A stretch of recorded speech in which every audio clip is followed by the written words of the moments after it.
All righty. Hey there, guys. Good afternoon. Welcome back to Calc 2.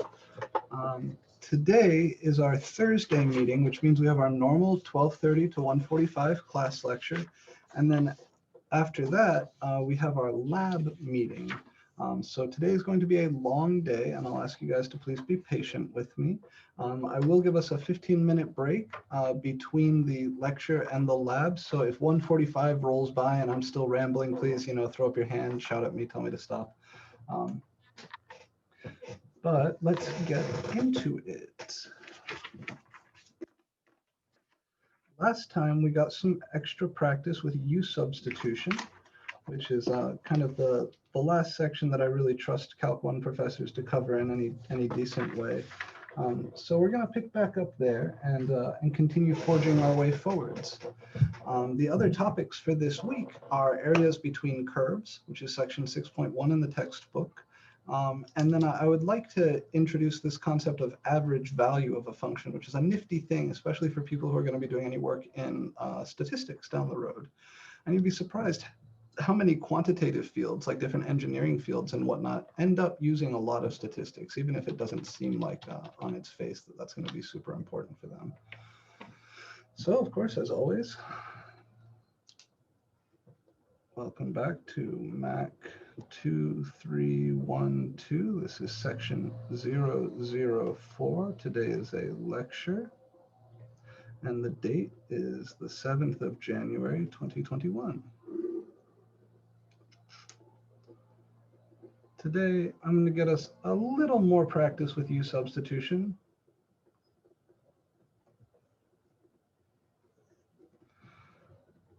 And then we're going to talk about areas between curves.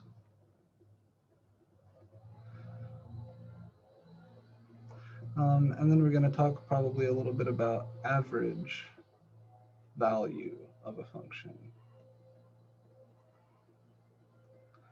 And that last topic actually has a really nifty connection with the mean value theorem from Calc 1, if you guys remember MVT from Calc 1.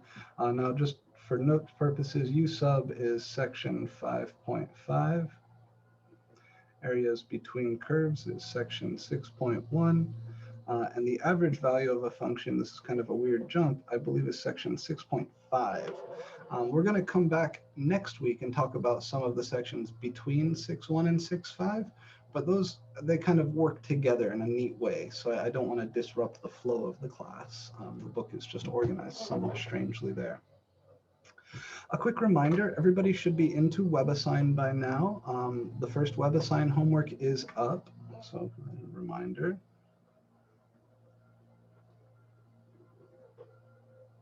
Homework 1 is up on WebAssign.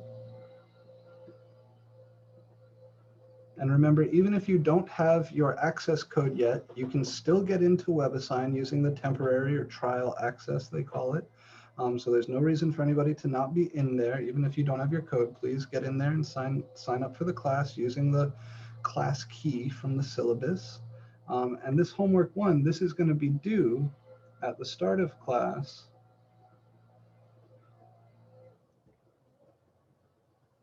next Tuesday.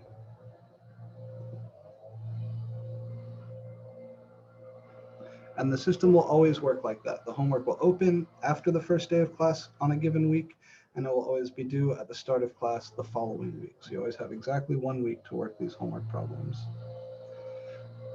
During lab today, I'll be happy to take any homework questions. So if you have a particular homework problem you've been working on that's been giving you a hard time, the lab period is the perfect time for us to sit down and grind on those together for a little bit. But first, I want to introduce this material on the area between two curves and the average value of a function. There's a nifty connection there. Let's start with section 6.1. Well, actually, let's start with a little bit more U sub. So, yeah, let's do it.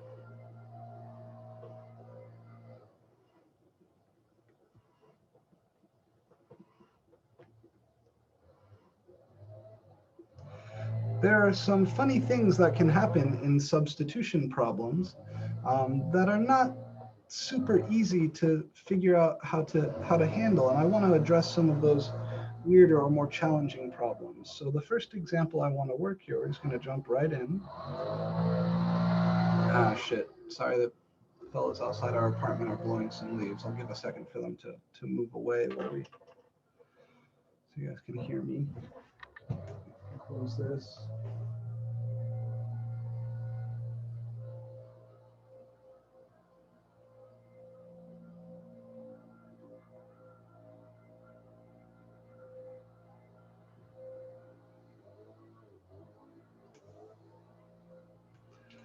All right. Can you guys hear me okay? Is anybody having a hard time understanding me over the leaf blowers outside? I can hear you just fine. All right, good. So let me show you a few kind of interesting or challenging U substitution problems that maybe you haven't encountered before. The first one I'll do as an indefinite integral, and then we're going to do the same problem but as a definite integral. So let's evaluate the integral x times the square root of x minus 2, like this. One of the first things I want to address is how to handle square roots algebraically. So off to the side here, I'm going to make a little note, different color.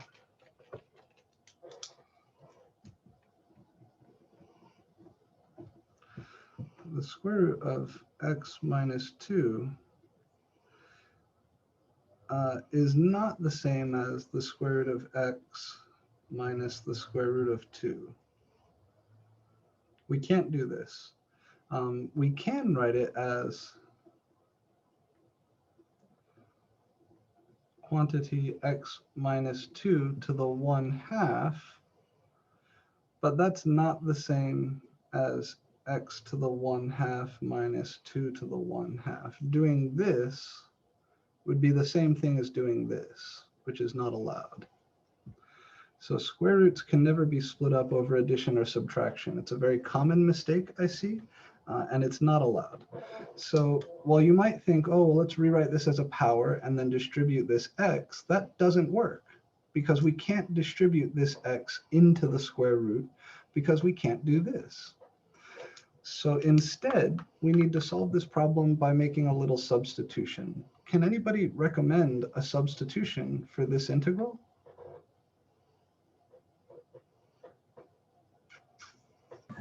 X minus 2? Yeah, let's try substituting for the thing under the square root. So instead of some illegal algebra like that, we choose to make the substitution u equals x minus 2. What else do I need to do when I'm trying to make a substitution like this? Differentiate u to find du. Beautiful, right? Yeah, we always need the differential. So du, the differential of u, is going to be what? What's the derivative of x minus 2? Dx. Yeah, the derivative of x minus 2 is just 1. So this is just dx. So I don't need to worry about anything wonky with the differentials. Dx is just the same as du. But I have this problem here. I have an x floating around. So this piece is just going to become the square root of u. This piece is the same thing as du.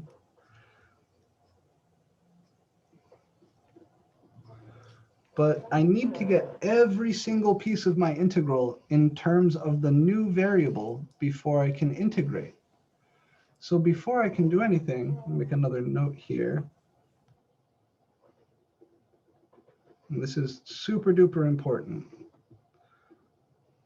We must rewrite every piece of the integral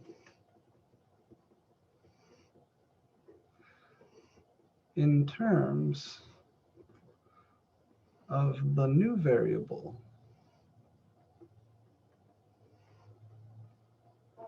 that new variable being u, before we can do any of the integration, before we can integrate. So I want to make sure you guys are clear on what I'm saying is the problem here. The square root of x minus 2 is just going to be the square root of u, because u is x minus 2. Dx is just going to be du, because when we calculate the differential du, we found it's equal to dx. But I still have this piece lingering here. I still have this x out front. So we might try writing something down like integral x times square root of u times du. But because of this note, this piece is a problem.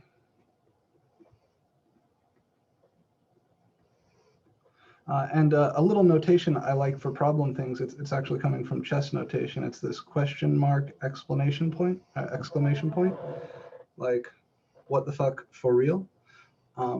So what the fuck for real? How do I fix this?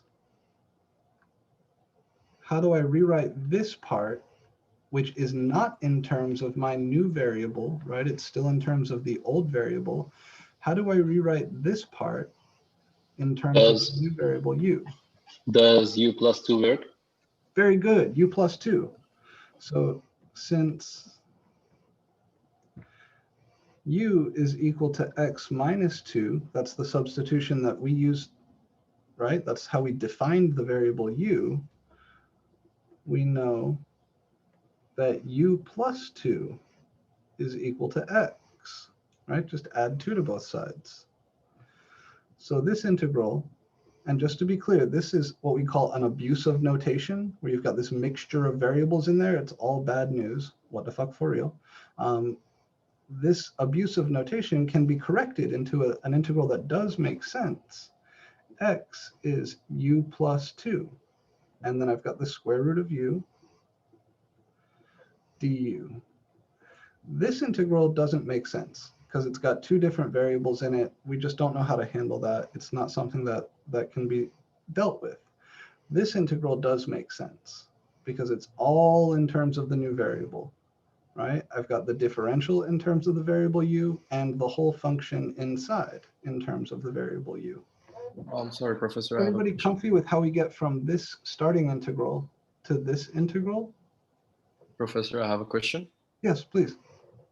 Okay, so I don't understand why u equals x minus 2 is u plus 2 being x. What happens if we add 2 to both sides here? Right, we get u plus 2. Right, yeah, the left-hand side will become u plus 2. And if I add 2 here? Okay, you get 0. Well, yeah, I get x plus 0, or just x.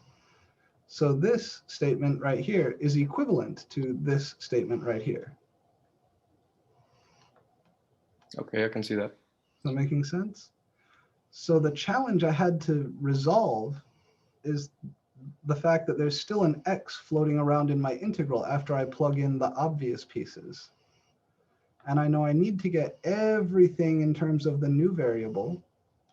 So I've got this old variable floating around. That's not okay. So in order to get rid of this old variable, I went back to my substitution and solved it for x. That gives me x equals u plus 2. So everywhere there is an x in my old integral, I could write u plus 2 instead. In particular, in this spot where I had a problem, I can write u plus 2 instead. Does that kind of satisfy the curiosity there? It does, yes, thank you. Sweet, okay. If there are ever sticking points like that, don't hesitate to stay on them until we're 100% comfortable. So is everybody 100% comfortable with how we get to this step? I just had a quick question. Sure. You had said last class that you wanted us to stop using u and start using a different variable. Is that still the case? It is. In a couple of weeks, I'm going to be using the variable u to mean something really specific. But I know most people are in the habit of using u, so I'm going to slowly transition towards using like z or t or w or something else instead. But the sooner we get into that habit, the better. If you would rather write z than u, that's fine. I just want to introduce you guys to that gently. There's nothing wrong with the variable u. It's a perfectly fine variable. It's just that when you use this other method called integration by parts, it's possible to confuse yourselves because that also involves the symbol u.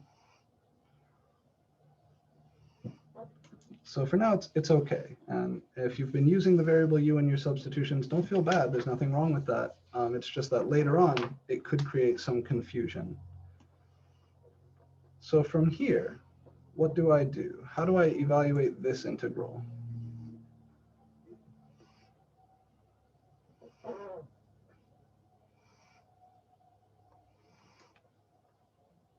Any thoughts on, if you got this at the end of Calc 1, how would you do this guy?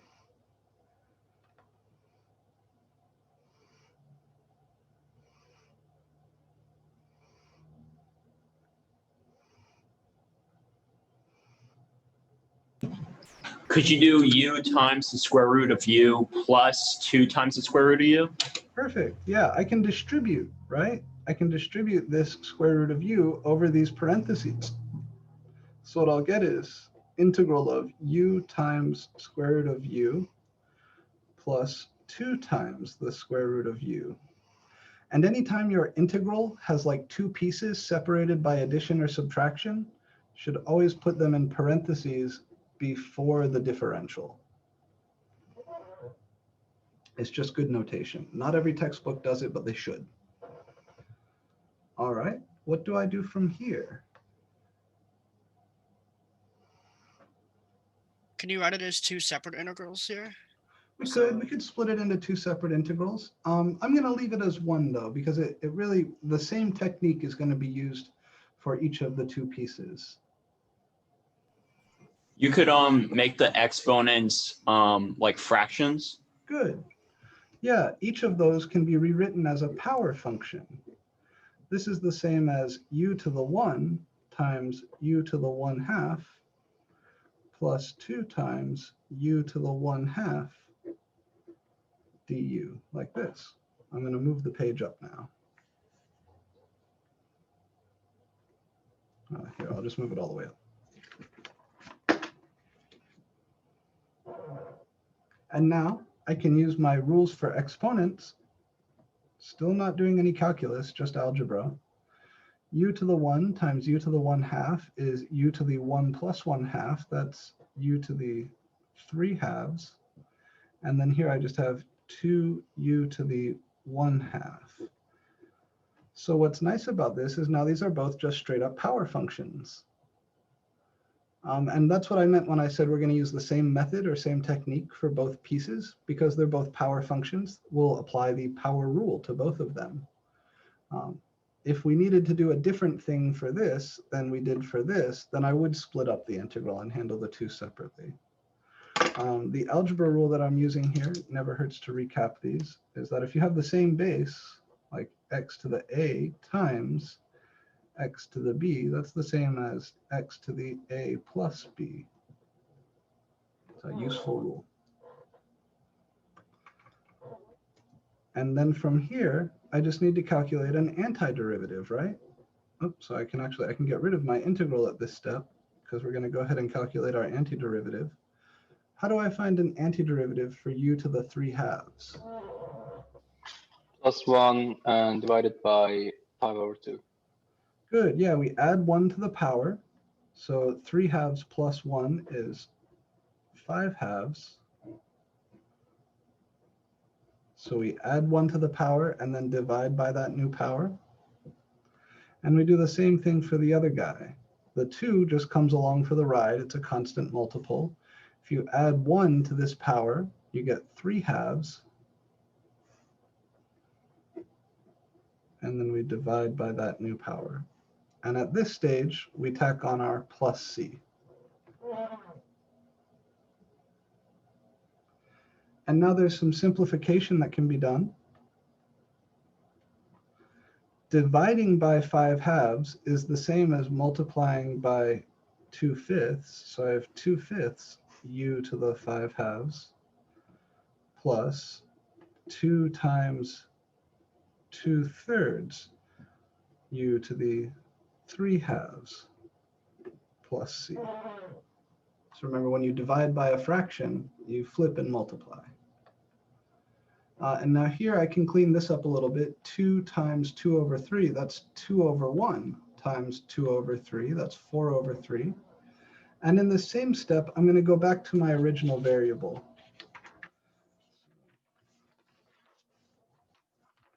The substitution we made was that u is equal to x minus 2.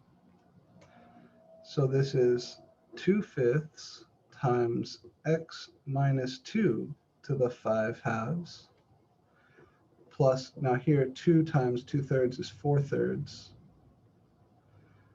times x minus 2 to the 3/2 plus a constant. And that's your final answer.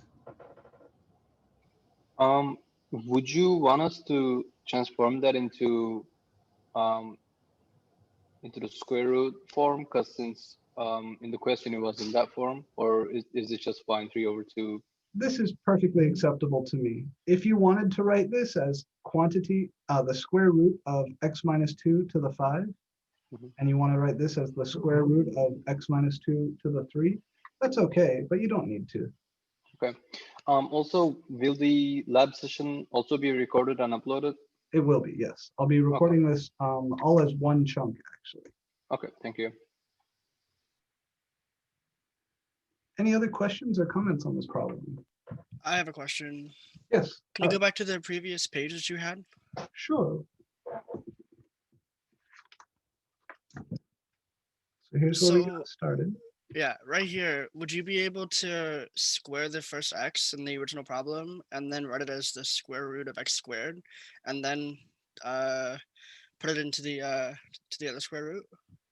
That's an interesting question. So let me make sure I'm understanding. I would like it if you guys did not write this down. So please, this is a cool question. Think along with me, but don't write down. It's true that x, as long as x is positive, is the square root of x squared. This is only true for x's which are greater than or equal to 0. In general, the square root of x squared is really the absolute value of x. But that sort of algebra trick can be useful. If you assume that x is positive, then you could rewrite this integral as the square root of x squared times the square root of x minus 2. Again, please don't write this down, just think along with me. And now that these are both under square roots, you could combine them as a single square root, the square root of x squared times quantity x minus 2, like this. That's a kosher move. And we do use tricks like that from time to time in calculus. But if you look at this integral, that's now the square root of x cubed minus 2x squared, this really isn't easier than what we started with. In fact, I contend that it's a little harder than what we started with. So I'm not sure this is walking in a useful direction, but under certain contexts, tricks like that can be helpful. This just isn't one of them. Thank you. Cool. All right.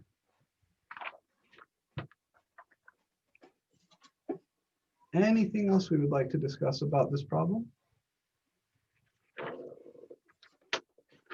Would it be possible to do like a very simple definite integral version of this, just to see how like the bounds would change? It's exactly what I wanted to do next. So let me, I'll change some things just a little bit. Let's look at this as a definite integral.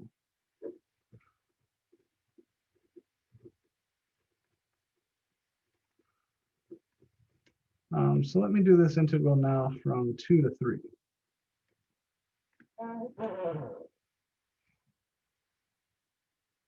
Most of it's going to go exactly the same. I'll use a different variable for my substitution here just for fun. Let's let z be equal to x minus 2. dz is still just dx. But now because it's a definite integral, I have to change my bounds. When x is equal to 2, what is z equal to? If I plug x equals 2 in here, what do I get out for z? 1. 0, right? Oh, you meant the lower bound, sorry. Yeah, no, it's okay. The upper bound will go to 1. The lower bound goes to 0. So when x is equal to 2, z would be 2 minus 2, which is 0.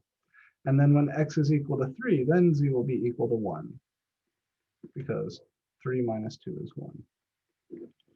So the original integral goes from 2 to 3. The transformed integral is going to go from 0 to 1. The square root of x minus 2 becomes the square root of z. Dx just becomes dz because dz and dx are equal to each other. And x itself, just like in the previous problem, is going to become z plus 2. And I'll do my best to make my z's look different from 2's, but I know it can be a struggle. So that's integral from 0 to 1, quantity z plus 2 times the square root of z. Any questions on how we got those new bounds?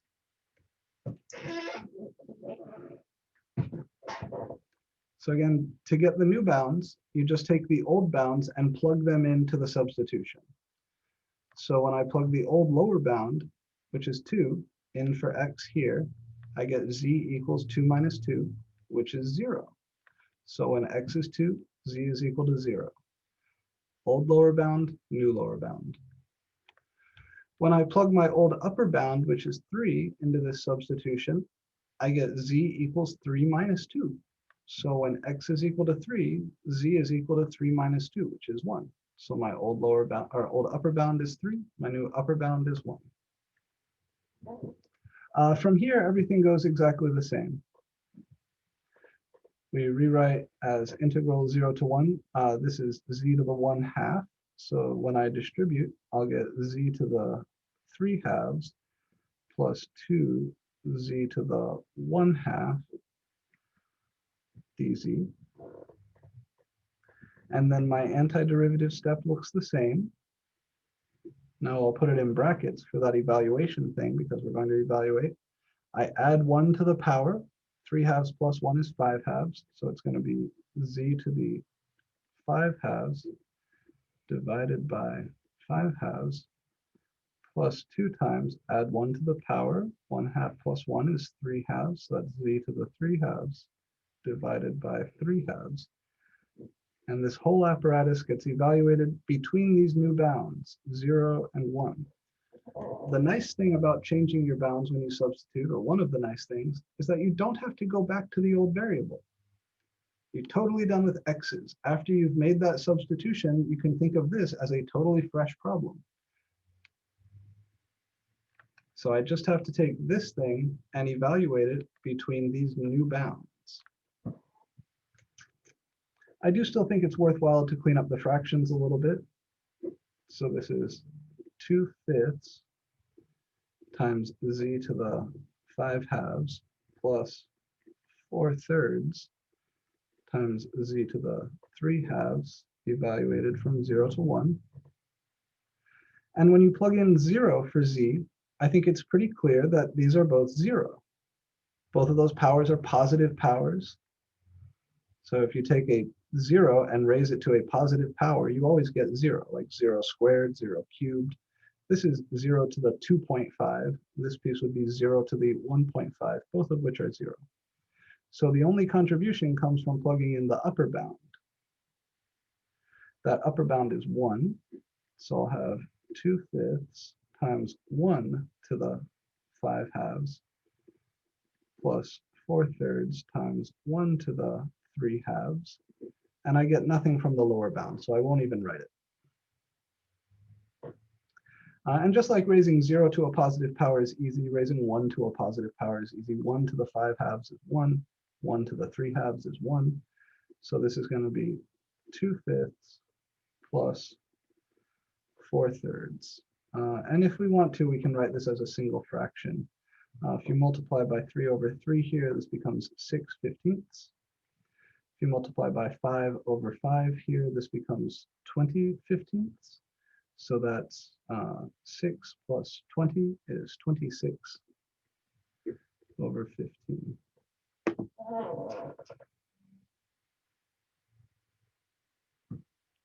So I'll give you guys a second to write this down. Remember, everything I write on the .cam goes into your notes.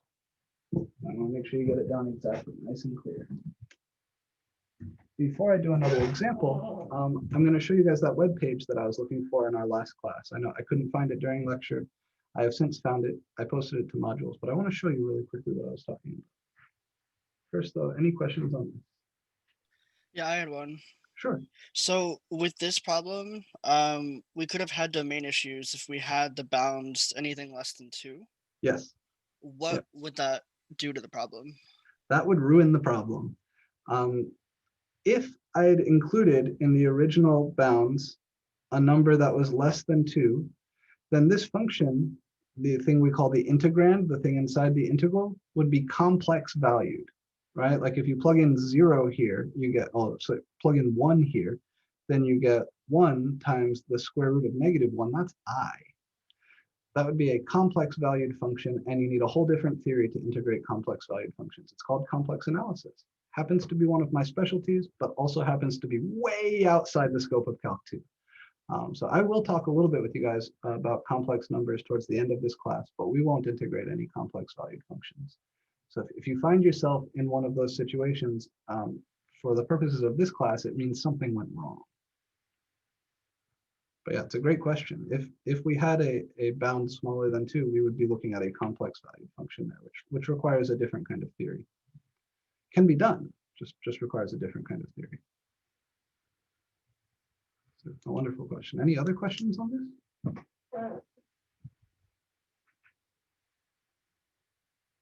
So just to confirm, we don't plug in into that x-2, like how we had z equals x-2. At the end, we just leave it as our bounds go in for z, and that's it. We don't change them at all.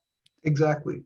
Yeah, when you make a substitution in a definite integral, you don't ever need to go back to the original variable. You can do everything in terms of the new variable and the new bounds. Thank you. So let me show you why that is. Here is, if you go to our Canvas page, under modules, in the review material, I've added one more little link down here at the bottom. All of these are really good to review. If there's anything here that sounds like stuff you forget, polynomial long division, often forgotten, inverse trig stuff, often forgotten. I've added one more, and it's this. Why do we have to change bounds when we substitute? I want you guys to look at this with me really quick and then spend some more time on your own. The example integral they use is very similar to ours. Imagine I want to integrate this function. Here's a picture of the graphs. So we have the square root of x-1 in blue, and we have the square root of u times u plus 1, sorry, square root of x-1 times x, that's the original function in blue. And then we have the new function after substituting here in red. Imagine I wanted to integrate the blue function from 1 to 2. That's going to be the area under this curve here, right? Compare that to the area under this curve, the red curve, from 0 to 1. They're the same, right? It's the same shape. It's just been shifted over to the left by a couple units, or by 1 unit, by 2 hash marks, which is each one of those 0.5. So it's been shifted left by 1 unit. The substitution, u equals x minus 1, shifts the x-axis to the left. Really, it's a transformation of graphs. Remember back in pre-calculus when you talked about adding or subtracting 1 inside a function, shifting left and right? It's that exact same shift. Only now we're changing the variable.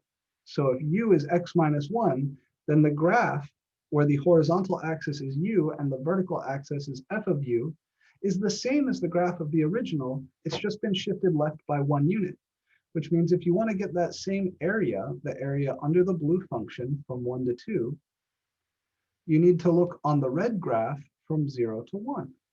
And that's all that's going on here. It's what's called a coordinate transform. And when you get to Calc 3, you're going to hear this term called Jacobian matrix. You're going to talk about coordinate system transforms. It's a more complicated version of this, but it's really the same thing. You're changing variables, which means you're transforming the graph, which means you need to use new bounds.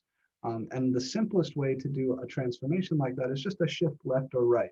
And I think those are the easiest ones to see why we need to change the bound, because the area under the blue from 1 to 2 is the same as the area under the red from 0 to 1, because the graph is just shifted to the left by 1 unit. They go on to discuss in here why we have to be careful with the differentials. This is really cool too. It has to do with what they call density, which is a really neat way to think about it.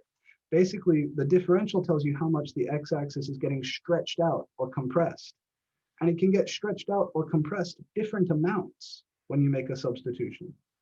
If you make a substitution where the differential is like 2x, then the horizontal axis is going to be stretched out less near the origin and much more further away. So you can kind of take a look at these pictures, but also read the words he has written in here. This is a very neat page, and it does a very good job of explaining why not only do we need to change bounds when we substitute, but also exactly what that differential term is doing in our substitutions. I think if you read this and really try to understand this, you will become masters of U substitution. And that's, of course, what we want. Again, the link to that can be found in the modules. Right, it's in the modules under the review material module at the very top. It's the last link there. All right, let's come back here. I want to take a look at one more problem involving substitution, only this time we're not going to finish the problem because we don't actually have the skills we need to get all the way there. But I want to show you sort of, maybe we'll do one more easy example before then. No, fuck it. Let's go ahead and do the hard one. All right. So I'm going to say here for this problem, implement the substitution.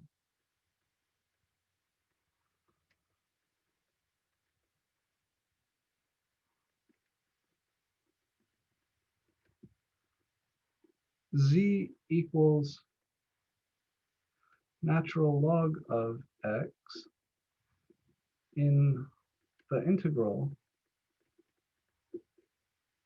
And I'll do the indefinite version. Cosine of ln of x dx.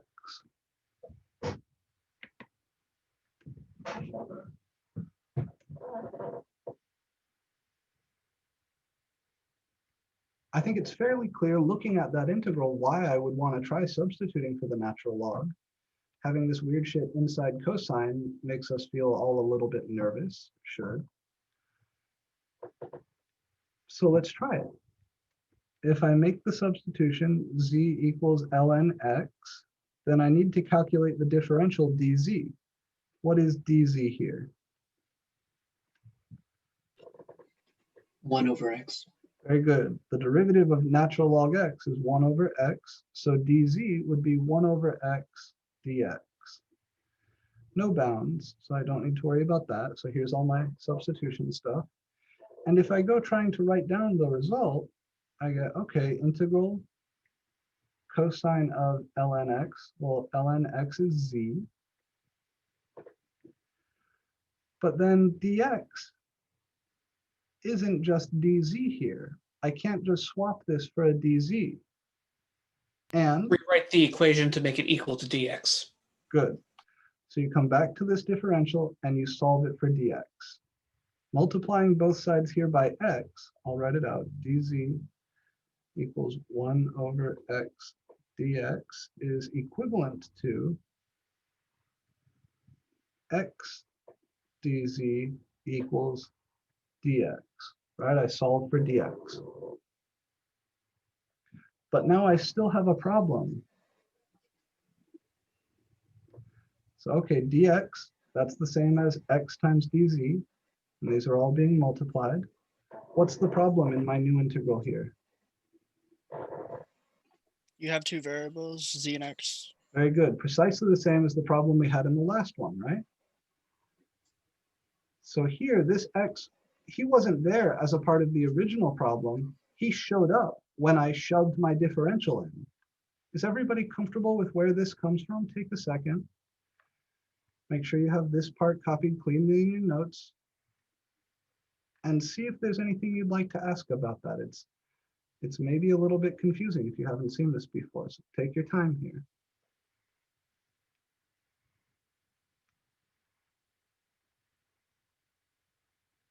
Could you go over how we got xdz again, please? Sure. So there's a few ways to approach this. One of them, when we calculated dz, we found that dz was 1 over x times dx, because the derivative of ln x is 1 over x. All right, I just differentiate on both sides here. Z becomes dz, ln x becomes 1 over x. So dz dx is 1 over x, which means that dz is 1 over x dx. Are you comfortable with how the differential is calculated, Ariel? Yes, good so far. Okay. So now I look at this integral and I go, well, shit, I don't have a 1 over x in there, right? I don't have a 1 over x that I can group with this dx and call all of that dz. So what I do is I come back to this relationship and I solve it for dx. The way I do that is by multiplying by x here and here. If I multiply by x on the right-hand side, x times 1 over x, those will cancel, and I just get dx. And on the left-hand side, when I multiply by x, I get x times dz. Are we comfortable with where this line comes from? This may be a dumb question, but don't we need dx to integrate? Like just as a principle? We need a differential. Okay. We need a differential whose variable matches the variable of our integral. So our goal right now is to change all of this x dx shit into z dz shit. And right now I've got the cosine term happy. He's now in terms of the variable z. I've got the differential itself happy. He's now in terms of the variable z. But when I insert the piece for the differential, right, this piece, which is equal to dx, I introduce this extra x, which is a problem. Now, really quick, don't write this down. Just think along with me. I want to connect this to a method we used in lecture last time. Last time when we confronted something like this,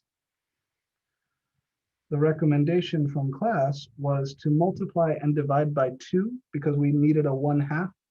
Here I could multiply and divide by x. So here's another way to see how this is going to go, or where that comes from. Again, don't write this down, just think along with me. So this would be cos of ln x times 1 over x dx. 1 over x dx is dz. So this gets us to that same place. We've got cos ln x times, well, this piece is dz. So that's cos z x dz. So if you prefer, some people prefer this attack, like on Tuesday's class where we multiplied and divided by 2. Look back at your notes. You can multiply and divide by the x and then group the 1 over x with dx. I much prefer this. I would prefer you guys to think of it this way, but if you have a preference for that other method, that's how you get here using that other method. But again, I prefer you think of it this way. Just solve this for dx. Solving this for dx gives you x dz equals dx. And then you just plug it in. That's nice because this is simpler, right? You've got something here that you need to plug in for. So we solve for that and then plug it in. But the problem persists. I have an x. I need to get rid of that x. What did we do in the problem just a minute ago when we had an extra x? We went back to our substitution thing and we solved it for the variable that we wanted. Good. So we know that z is equal to the natural log of x, how do I solve this relationship for x? Right? I Do it need with to an get rid of e. it. Good, good. We exponentiate on both sides. So this is the same as saying e to the z is equal to x. So my integral can be rewritten as cosine of z times e to the z times dz. And this is that substitution fully implemented.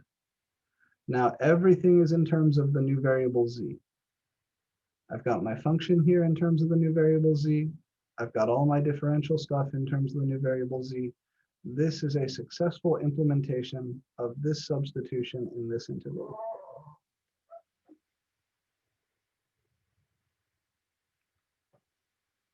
So the take-home message here is when you want to do a substitution, first figure out what you want to substitute for.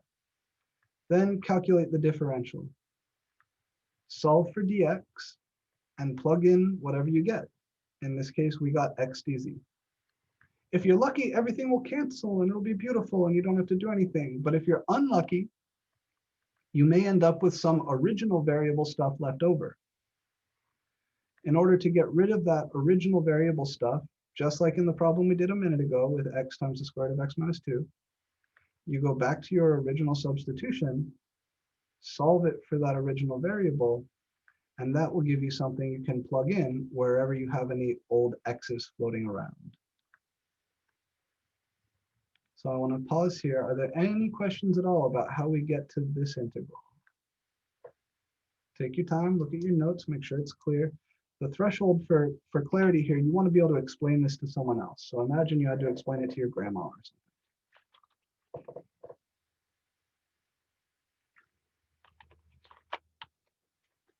Any questions at all about how we get here?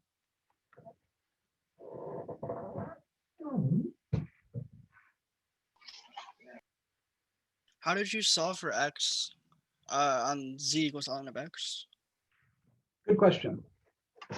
So recall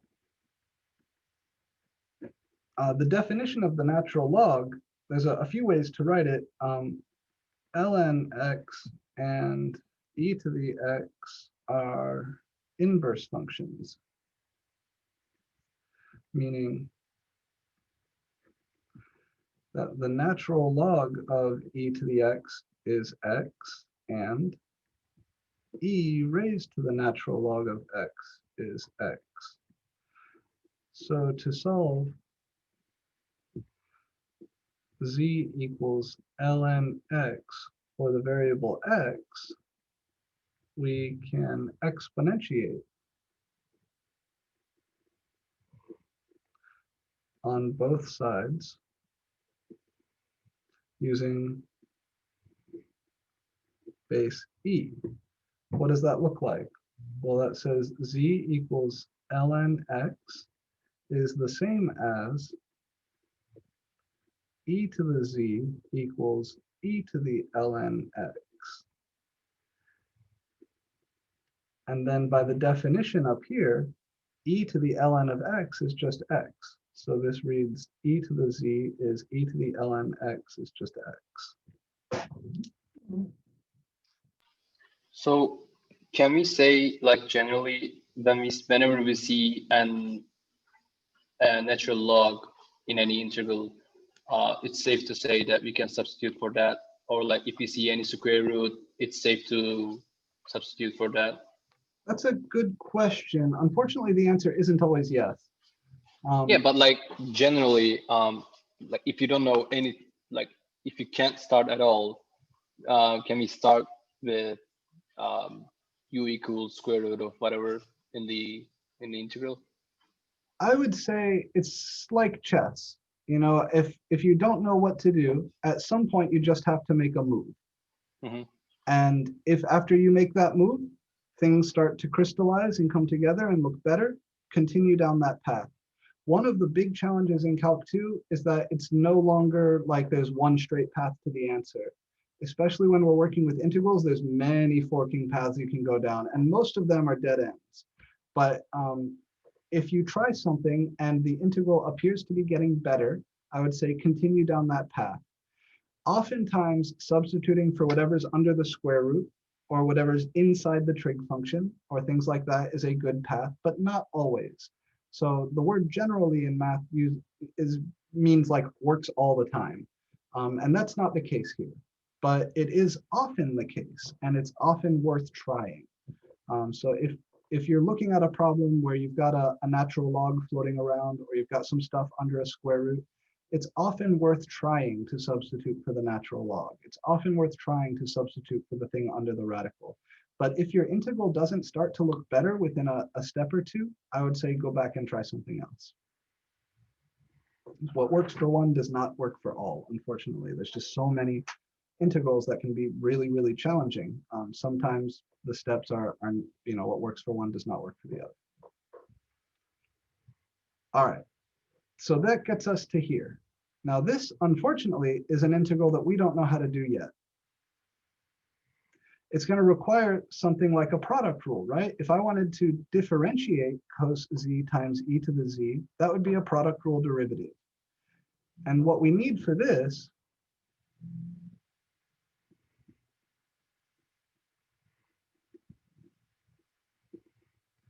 is a backwards product rule.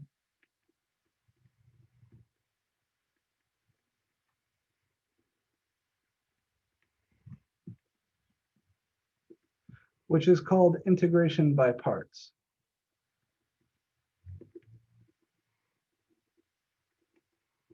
And we're not going to talk about that this week. We're going to talk about that in a couple of weeks. So this integral is going to have to sit on the shelf for a bit. It's an important integral. It's called a damped harmonic oscillator. It's very important in physics. But for now, it's beyond what we know how to do. So for the purposes of this example, I just wanted to see if we could implement the substitution, not solve the integral. So I will come back to this integral in a couple of weeks and show you guys how to do it. But for now, it's a little bit out of our reach. I do feel like that's enough practice with U substitution. I put a bunch of U sub problems in your first homework set, and I want you guys to work those genuinely and carefully. Please, no photomath, Bartleby, blah, blah, blah, none of that shit. Take your time, work the problems, make sure you understand it. If this skill isn't mastered in the first few weeks of Calc 2, it's going to devastate you through the whole class. So please take the time, solve these problems honestly. And if you have trouble with anything, come by office hours, send me an email, Canvas message, etc. Any questions on U sub before we move away? Can we ask questions about U sub during the lab when we need help? Yeah, of course. Yep. Okay, thank goodness.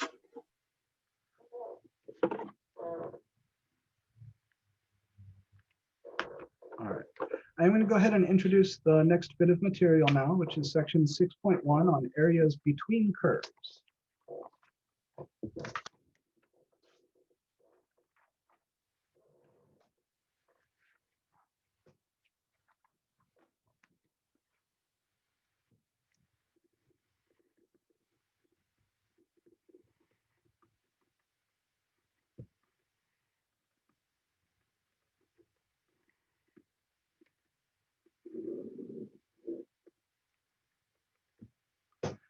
So to begin, imagine you have two functions, f of x and g of x.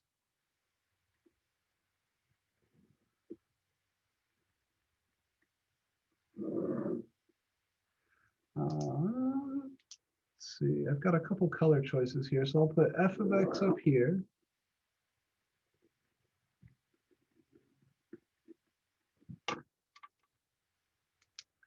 And I'll put g of x down here.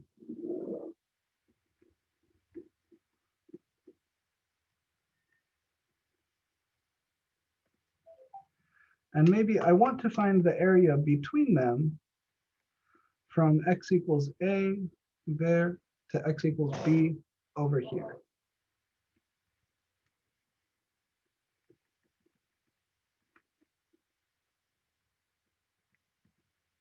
Right, so I'm after this area, the area that's in between these two curves, right? All of this stuff.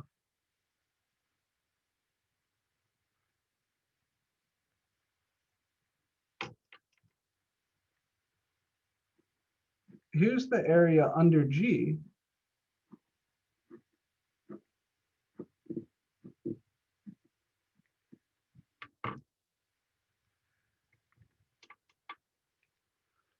And here's the area under F.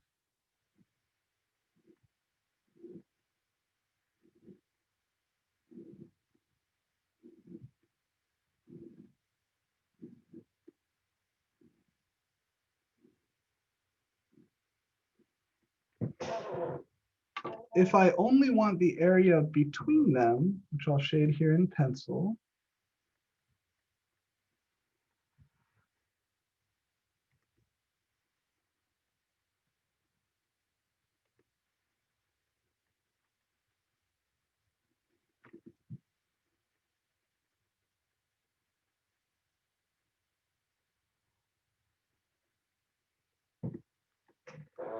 then I need to take all of the purple area and subtract out the light blue area.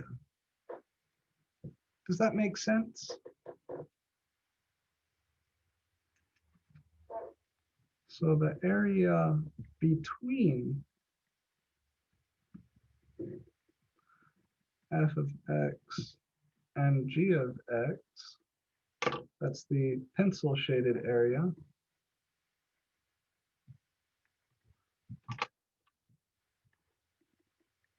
is the area under F, which is this purple area, minus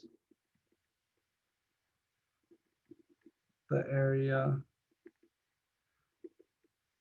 under G, which is that light blue shaded area.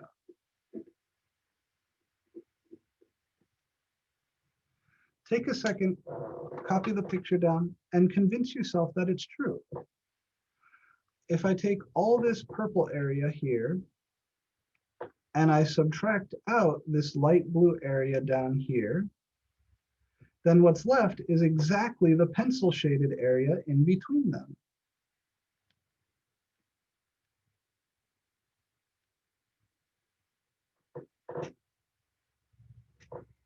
I'll give you just a second to write.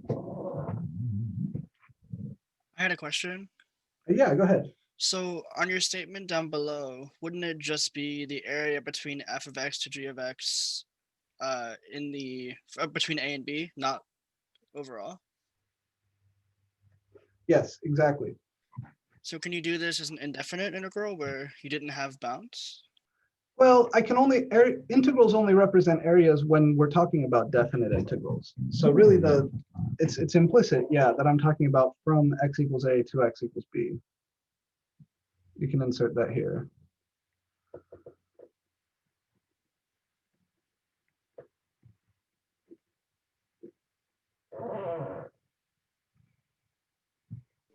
Will you also do one when functions intersect? We will. So I'm doing this just to start. And then my next question for you, actually, I'm really glad you asked that, Sarah, is what are the implicit assumptions in this picture? And what you're getting at there is one of the implicit assumptions in this picture, that f is always bigger than g. We know that's not always true, right? Many functions cross all over the place. So here, this is, let me go ahead and write down the result. I'm going to use this notation a lot in class. 3 dots oriented like this means therefore. Therefore, if f of x is greater than g of x everywhere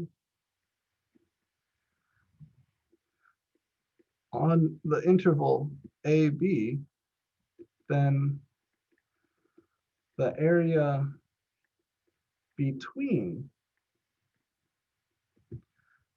f and g from x equals a to x equals b is given by integral from a to b of f of x dx, that's the purple area, minus integral from a to b of g of x dx, that's the light blue area. We just take the purple area and subtract the light blue area. That gives us the pencil shaded area. And there's no reason why we shouldn't combine these. So that's because the bounds are the same, integral a to b, integral a to b. We can write this as the single integral of parentheses f of x minus g of x dx, like so. But you're exactly right in saying that this only works if f is always bigger than g. And many times functions intersect each other. So we need to be a little bit more subtle if we want the full result. But the full result is definitely a consequence of this picture, just studied a little bit more carefully. So this is the picture I'd like you to have in your minds. Here's the theorem as it's given in the textbook.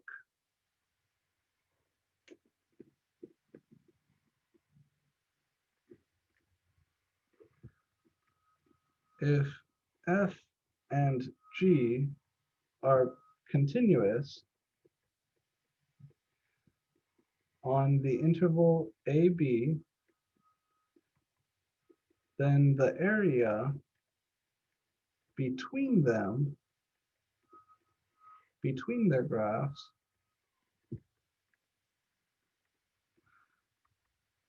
from x equals a to x equals b is given by the integral from a to b of the absolute value of f of x minus g of x dx. So this theorem is true, but it's not really going to help you calculate the area, because integrating absolute values is a little bit tricky. In fact, we always do it by splitting them up.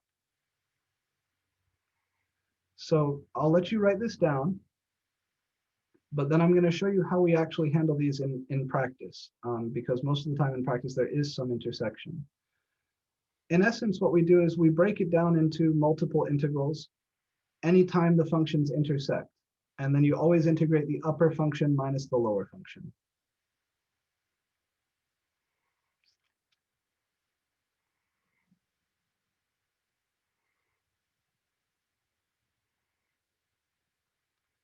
All right, I'll give you just a second longer to continue writing.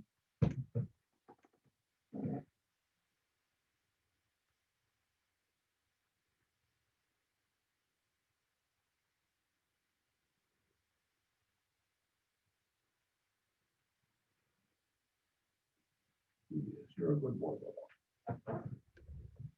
All right. So how do we handle this in kind of the more real world situation where the functions do intersect? Example. Find the area between f of x equals cos x and g of x equals sine x from x equals 0 to x equals, how about pi over 2?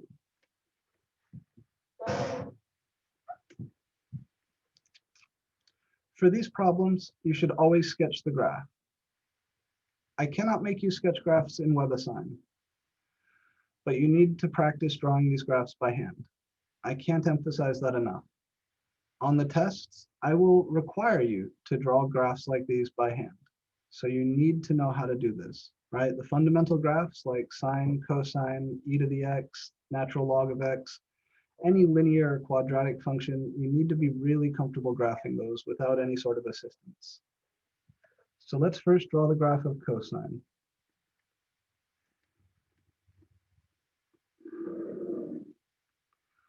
I'm going to mark this as 2 pi all the way out here. I'm going to mark this height as 1. I'm going to mark this as -1. Halfway between 0 and 2 pi is pi. Halfway between 0 and pi is pi over 2.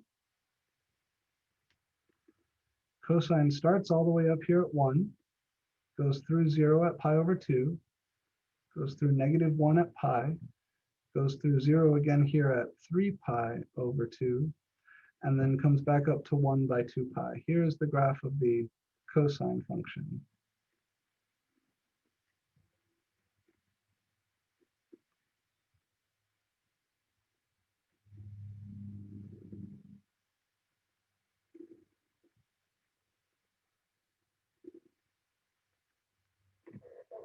Right, this is cos x. This is f of x equals cos x. Now in light blue, I'll graph sine. Sine starts out at 0, comes up to 1 by pi over 2, comes back to 0 by pi, comes down to -1 at 3 pi over 2, and is back to 0 at 2 pi. So here is the graph of sine x.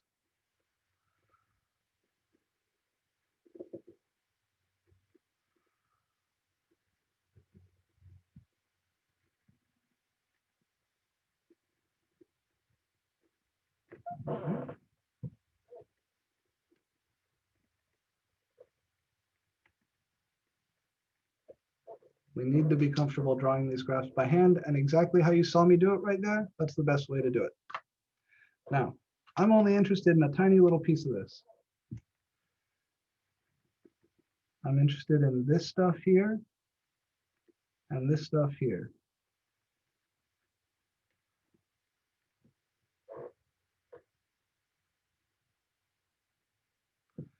And you notice, just like Mazar asked a second ago, that these guys intersect. They change places. They change places right here. What is this x value where sine of x and cosine of x hit each other, where they are equal? Pi over 4. Very good, pi over 4. All right. Now think about the picture from the previous page. If I want this pencil shaded area, I need to find the area under cosine from 0 to pi over 4 and subtract out the area under sine from 0 to pi over 4. Let me call this piece here A1. And call this piece here A2. According to the logic from the previous page, A1 is the integral from 0 to pi over 4 of the upper function minus the lower function. Now the upper function in A1 is cosine, and the lower function in A1 is sine. So this will be integral 0 to pi over 4 cos x minus sine x, all done dx. Please don't get sloppy. Always write your differentials. Calculating this is not hard, but before we calculate that, I'm going to go ahead and write down the formula for A2. I'll put it down here.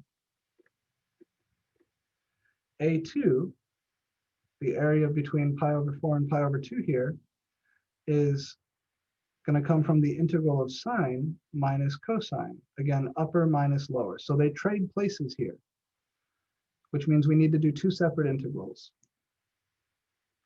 A2 is going to be the area from, or the integral, sorry, from pi over 4 to pi over 2 of whatever the upper function is there minus whatever the lower function is there. That's sine minus cosine. So it's integral of sine x minus cos x dx. And I cannot combine these integrals because they don't have the same bounds. So I just have to compute them separately. We could make a symmetry argument. You may notice that the size of A1 here looks very similar to the size of A2, modulo my bad art. But we don't have any way to be 100% confident in that. So really, we should just do it. An antiderivative for cosine is what? Who differentiates to cos x?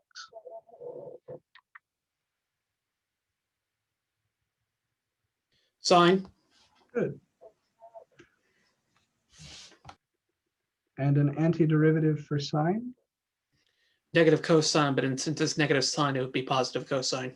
So I'm going to write this as minus negative cos x, but you're exactly correct. Just to be clear, what's coming from where? This minus is this minus, and the antiderivative for sine is this negative cosine. And this needs to be evaluated from 0 up to pi over 4. And similarly, the antiderivatives for this fellow can be calculated as negative cos x minus sine x. And he will be evaluated from pi over 4 to pi over 2.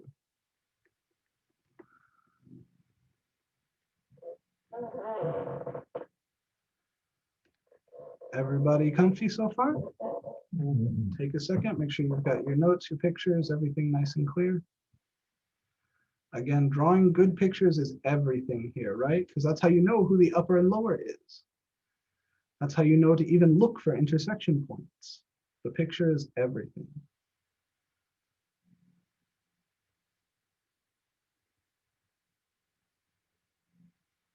All right, let's do the evaluation for A1. If I plug in pi over 4, this is going to be the sine of pi over 4, which is the square root of 2 over 2. Minus minus here makes plus the cos of pi over 4, which is also the square root of 2 over 2. That's what I get when I plug in my upper bound. Now I subtract what I get when I plug in my lower bound. Sine of 0 is 0, plus the cosine of 0 is 1.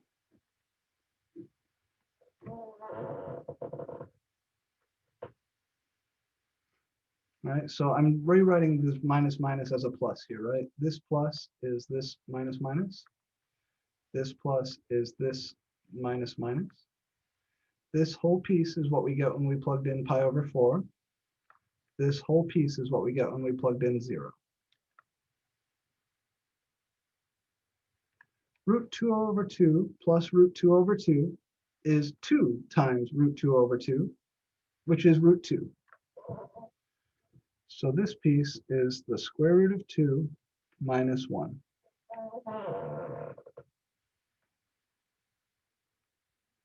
And now we do the same thing down here.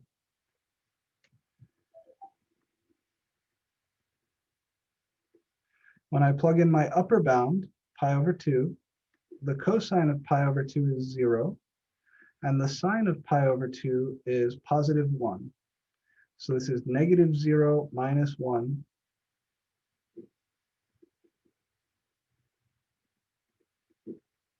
And from that, I need to subtract what I get when I plug in my lower bound.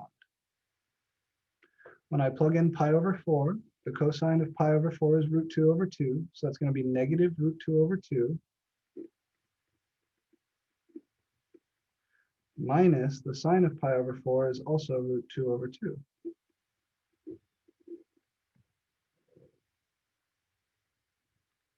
So here I have 0, negative 0, minus 1. That's still negative 1.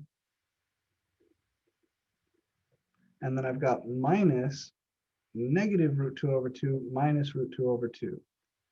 Cover up this negative. This piece is negative root 2. Negative root 2 is plus root 2. So the area between sine and cosine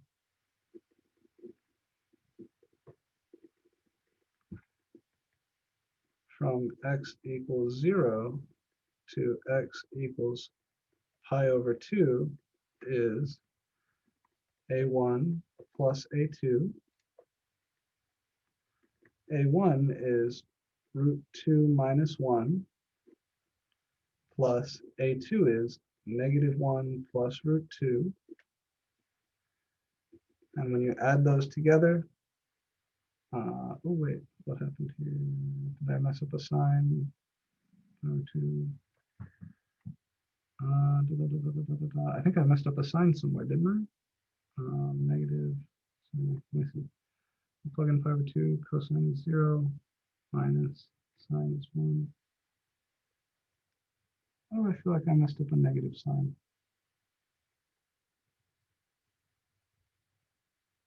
One of these should be positive. Talk to me, really?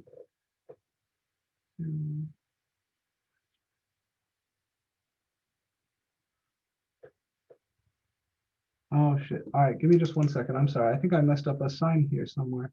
So when we plug in pi over 4 here, we get this plus this. Plug in 0 here, we get 0 plus cosine of 0 is 1. Yeah, that should be a positive 1, right? So then we're subtracting. And when we plug in pi over 2 here,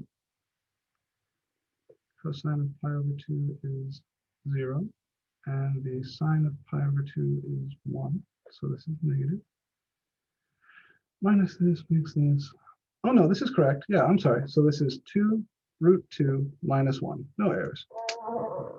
2 root 2 minus 2. Yeah, we're good. I was expecting these ones to cancel. I don't know why, but they don't. So A1 is square root of 2 minus 1. A2 is negative 1 plus the square root of 2. And when you add those together, you get root 2 plus root 2 plus negative 1 plus negative 1. So that's 2 root 2 minus 2. Yeah, no problems. They just don't cancel. By the way, just so you know, it's 1:45. Thank you. That's perfect. All right. So we're going to take a little break here. I'll let you guys, stretch your legs, get some water, use the bathroom, and we'll be back in 15 minutes. All right. We're going to come back to the same Zoom meeting, so please don't close anything. You can turn off your mic or webcam or whatever you want. I'm going to go out of the room, but I will be back right at 2 o'clock. All right. Thank you, guys. I'll leave this zoomed out for anybody who still wants to write down.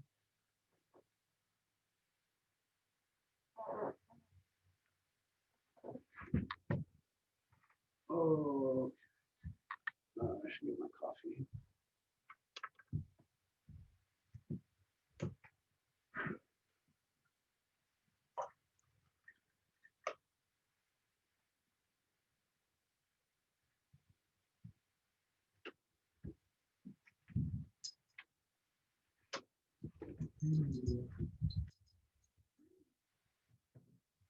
I got a 15-minute break here.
Okay, by my clock, we're getting pretty close to 2. I've grabbed myself a little snack here. I hope that doesn't bother you guys. Where are we exactly? Yeah, almost precisely 2 o'clock. So it's time for us to reconvene.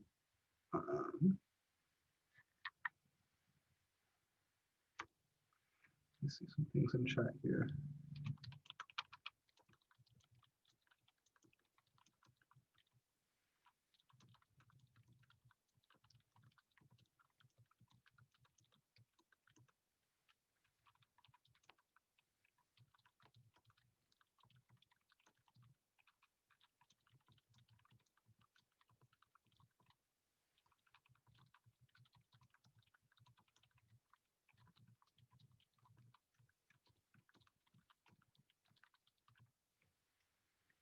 Alrighty. I don't have a convenient way to ask if everybody is back. Let me see if I can do something like that through a poll. Oh, it's going to be a pain, isn't it? Come on.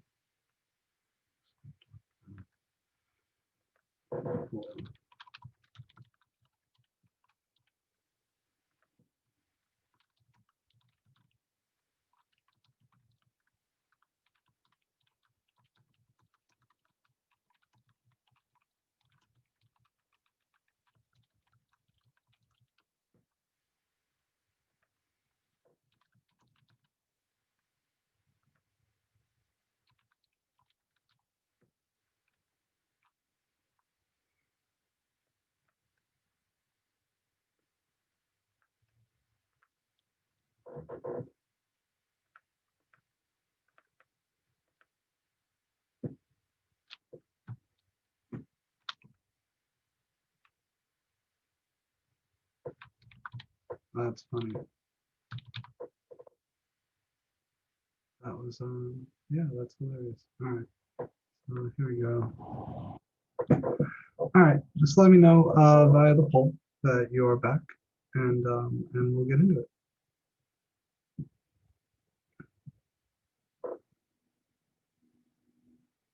Here we go. There's a little poll there. I'll wait until I have a 100% response on this. You should get a poll thing. I'm gonna wait until I got all 23, then we'll get started.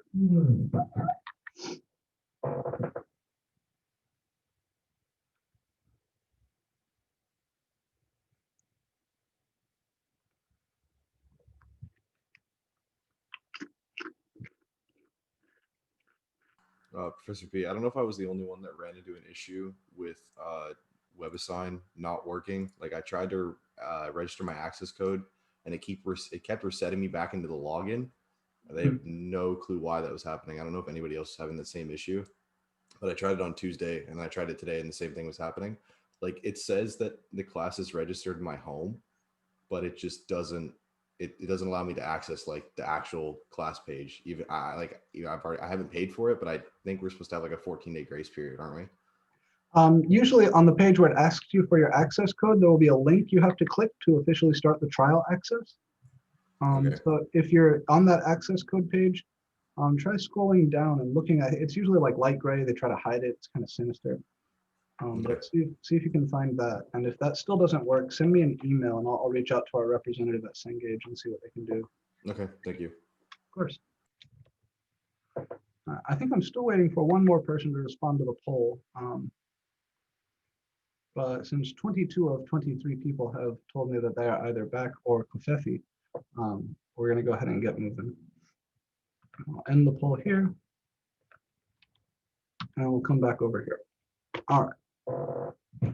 So the lab period, I want to introduce one more little concept here at the start of the lab period. And then we're going to spend the rest of the time doing problems, whatever problems you guys would like to look at. Lab 10, it needs to go.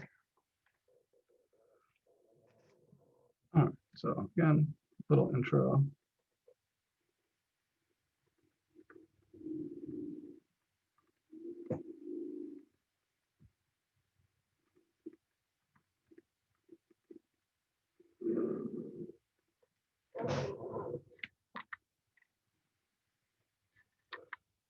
before we get into the just straight up homework questions, I want to talk about section 6.5 on the average. It looks like your camera's unfocused right now. None of us can read what's written.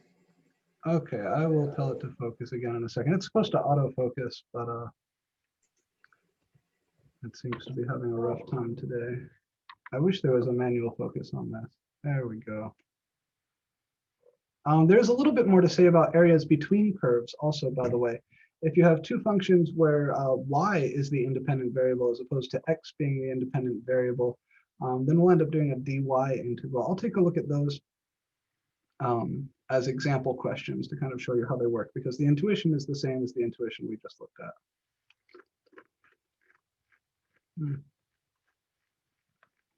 First, let's talk about this. An average is a funny thing.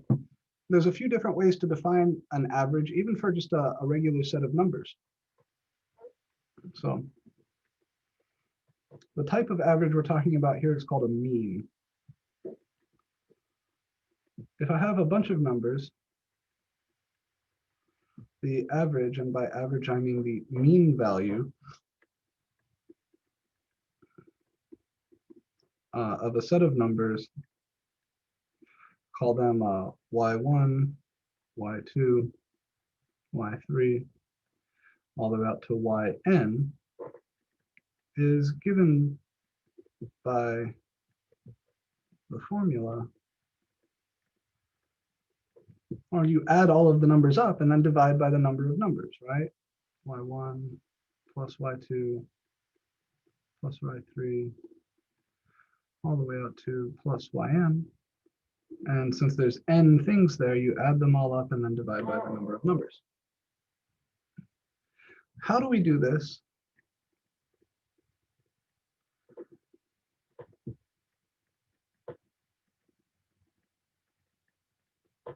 If we have infinitely many things.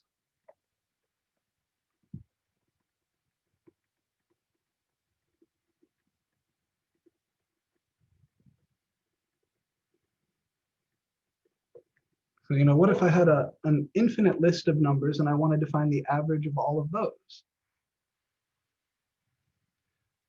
It's a little bit challenging, but the most natural way to think of this, suppose that your outputs, the things you want to average,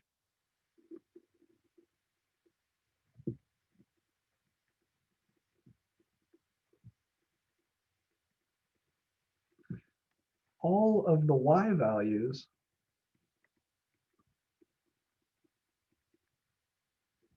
which are outputs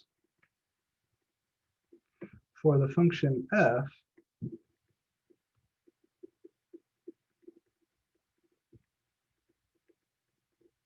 on the interval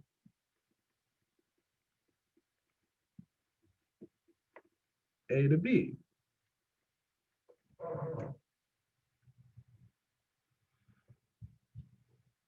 What we do here is you can actually think of it in terms of a Riemann sum. I'll show you how the textbook describes it. It's a little bit opaque, but I think that probably their notation will be a little bit more clear than what I can draw. It's going to be down here in chapter 6.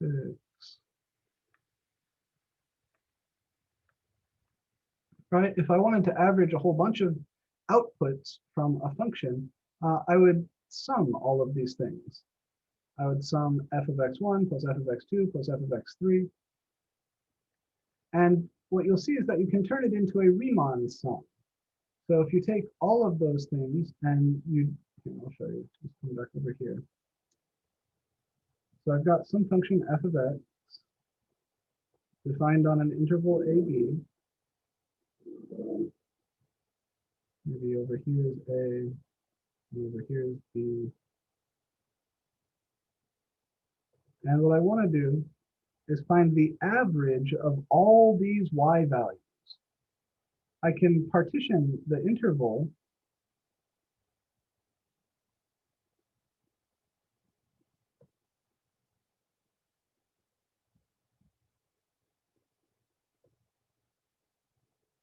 And then the y value up here is f of x1. The y value here is f of x2. Y value here is f of x3, and so on.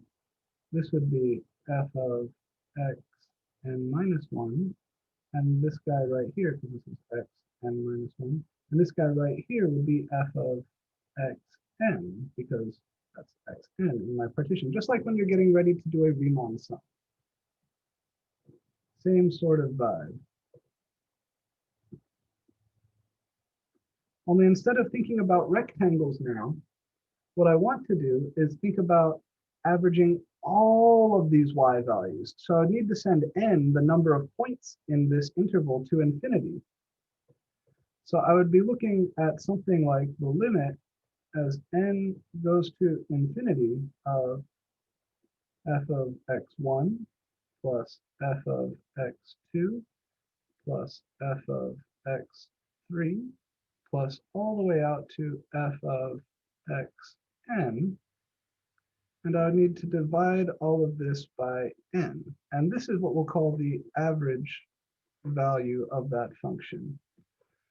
So again, just to be clear, I'm thinking of these numbers that I'm trying to average in this formula, right? These are all y values, so they're outputs from the function f. This is like y1, this is like y2, this is y3, this thing would be like yn minus 1, and this would be yn. I want to add them all up and then divide by the number of things. So this is the limit that I'm trying to calculate. And the trick to calculating this limit is going to be to interpret it as a Riemann sum. It's a very clever thing. The way we get there is by multiplying and dividing by b minus a.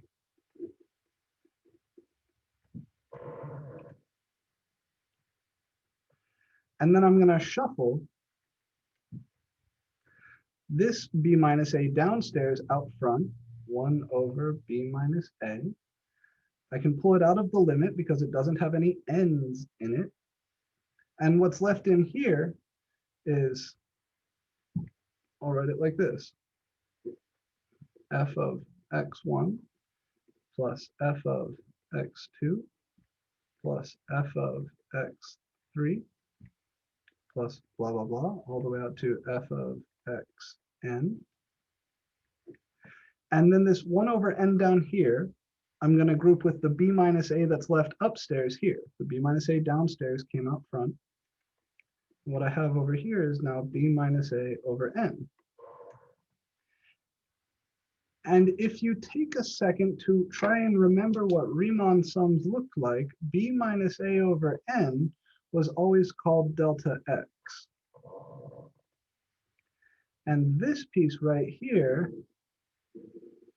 can be rewritten in sigma notation as the sum I equals 1 to n f of xi. Move this up a little. So altogether, what we have here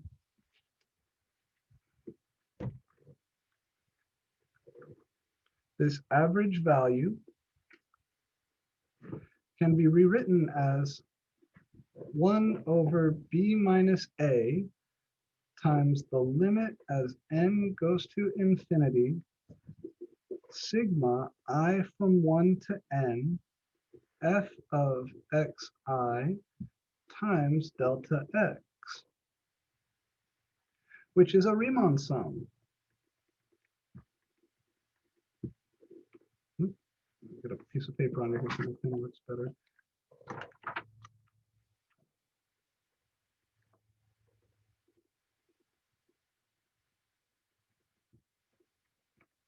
Named after Bernard Riemann, one of the most important mathematicians of the late 19th and early 20th century.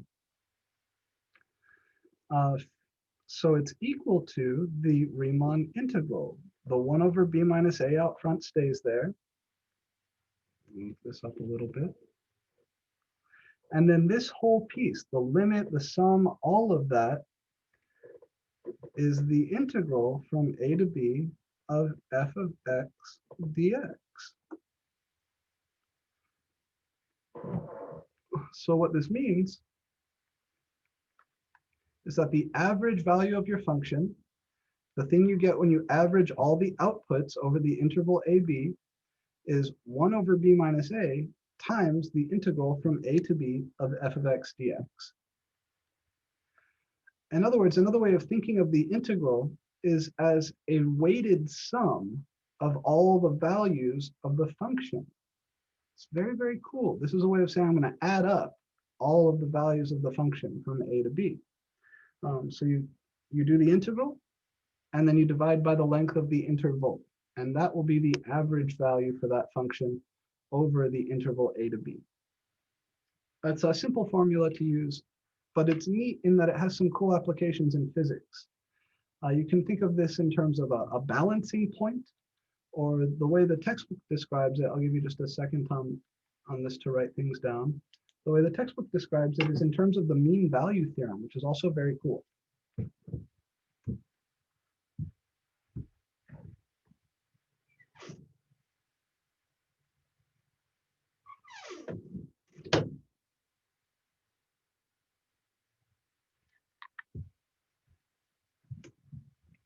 All right. So I'm going to tab over to the textbook for a second. You see they go through that same derivation. They come up with the same formula we do. Now the interpretation is right here. So the average value of your function is this constant, the red line you see right here. And it's the unique constant such that the area in this rectangle, this whole gray rectangle, is the same as the area bounded by f of x from a to b. And a consequence of the mean value theorem for integrals is that that's actually one of the function values. This is pretty cool. It's not entirely obvious. So let me come back here. I do recommend that you read the textbook. That's always a really good habit to be in. I'll say again, here's the formula. F av, the average value of your function from a to b, is 1 over b minus a times the integral from a to b of f of x dx. And one neat interpretation is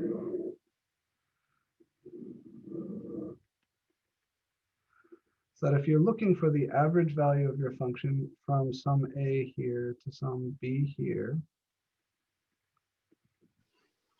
Professor? Yes. This also assumes that the function is continuous and differentiable, right? Not differentiable, just integrable, really. It can have infinitely many discontinuities as long as they are jump discontinuities, no infinite discontinuities. Okay. So yeah, we So do there want can be sharp corners. sharp corners are fine. Yep. Okay. Sharp corners, jump discontinuities, holes, all of those are fine as long as there's a countable infinity of them, not too many. Any finite number of discontinuities is okay, for sure. So here's the idea. The average value, let's see if I can get this about right.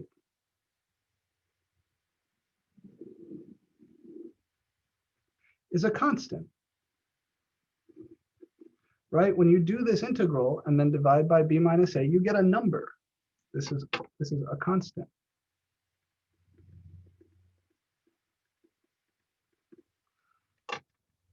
That constant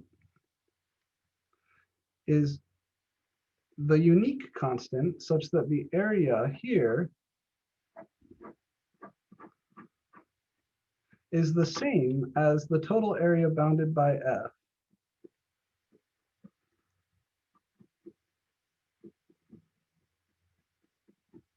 From a to b.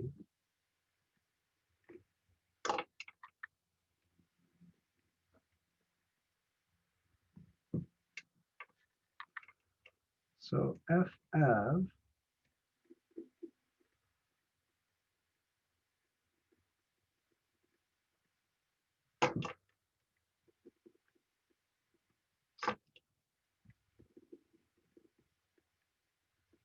is the unique constant such that b minus a times f av is equal to the integral from a to b of f of x dx. This is the purple area, and this over here is the blue area. Right. This guy right here is the blue area, and this guy right here is the purple area. I can't really tell the difference between the colors, so can you maybe write them as like which one is the rectangle and which one is the graph? This is the so this is the graph. This is the rectangle. I'll try to get some more vibrant colors so that the contrast a little bit more than these.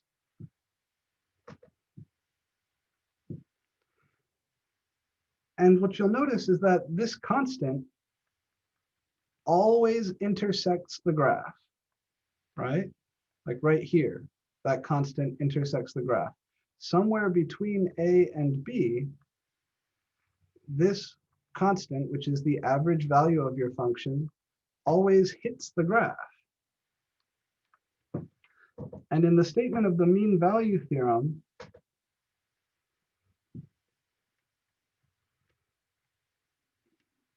remember the regular mean value theorem says that if you're given a secant line, you can always find a tangent line somewhere in between so the slope is the same. So if f is continuous and differentiable on the interval AB, then there's always some point C, so that f primed of C is equal to f of B minus f of A over B minus A. That can be rewritten in terms of an integral. So MVT, mean value theorem for integrals, and we don't even need the continuous and differentiable thing here, because if f is continuous, and for MVT we do need continuity, the integral of f is automatically differentiable. Just says that if f is continuous on the closed interval AB,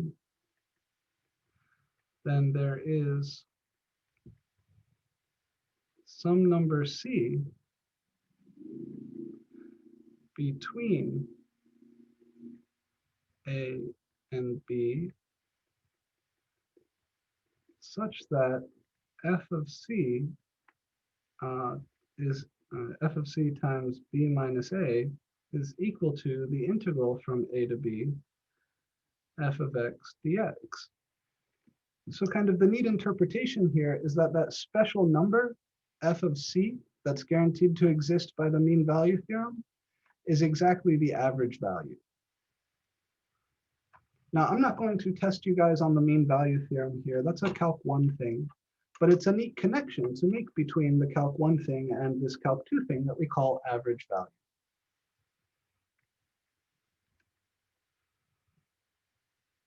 Okay. There are some other interpretations of average value, but this idea of the rectangle having the same area as the area bounded by the curve, I think is probably the most useful one.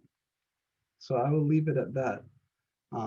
The problems that you have in your homework just ask you to calculate average value. So here's a function, here's an interval, find the average value. We introduce it here because it is important, especially if you're going to take a higher level statistics class anytime down the road, that you know how to define the mean of a function, the average of a function. But I won't say any more than this. This is sufficient for us. And to do the homework problems, all you will need is this formula here. So the rest of the lab, we can spend solving whatever problems you guys would like to solve. Hopefully everybody's taken a look at the homework. So if there are any homework problems you guys would like to look at, we can play with those together now. Got a problem that's giving me a hard time. It's a little bit at the beginning of the homework, but let me just get to it real quick. Number 6. While you're finding that, I will pop up my web assignment here. All right. So yeah, number 6 on the homework. Go ahead. You guys aren't Calc 1, you're Calc 2.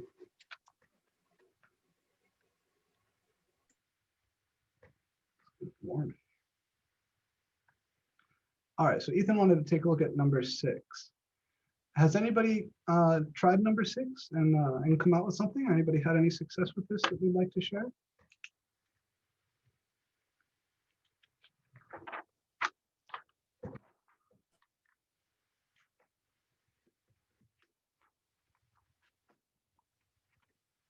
All right, let me write it down and then we'll take a look.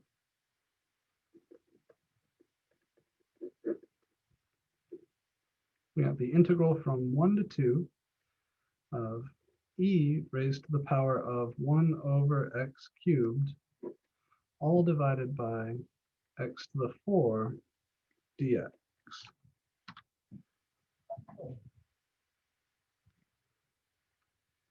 Any ideas what we can try?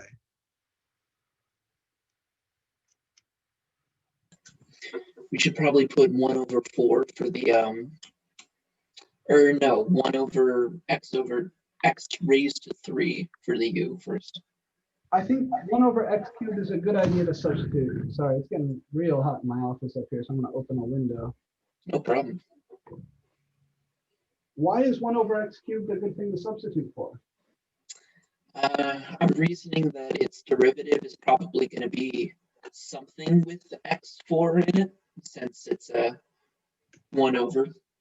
Good, yeah, there's really 2 reasons to think about it. First, I would love if my exponentials were just like e to the u or e to the z. Those things are easy to work with. And also, the derivative of 1 over x cubed is very close to 1 over x to the 4. So if you're having trouble seeing the substitution, let me rewrite this integral in one way that might help. Integral 1 to 2 e to the 1 over x cubed times 1 over x to the 4 dx. This is a kosher algebra step, right? Yeah. So I know I would like to get rid of this piece, and conveniently, this piece is very close to the derivative of this piece.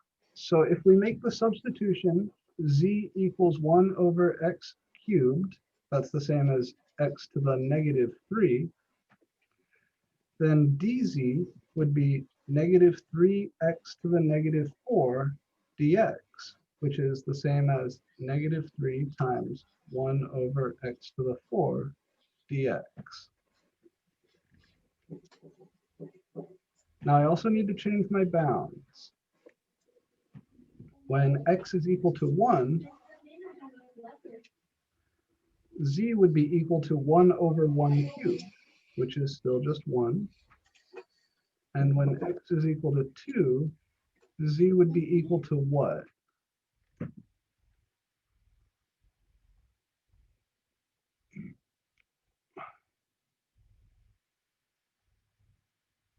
One eight. Very good, right? 1 over 2 cubed, or 2 to the negative 3, that's 1/8. Okay, so my new integral is going to run from 1 to 1/8. It's important that the lower stays lower and the upper stays upper, even though this is smaller than this. E to the 1 over x cubed is going to be e to the z. What about this piece, the 1 over x to the 4 dx?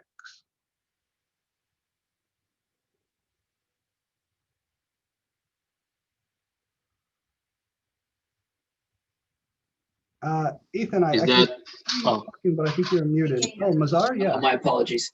I think it would be negative 3 du. Almost. So let's come back here. I'm using the variable z. So is that dz over negative 3? very good. Yes, that's it. So if we take this and you divide both sides by negative 3, you get negative 1/3 dz equals 1 over x to the 4 dx. Everybody see that? Mm-hmm.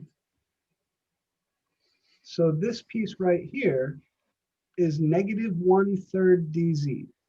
And you want to write it so that it's clear that they're being multiplied, not subtracted. Negative 1/3 dz, like this. And now we're golden. What's my next step look like?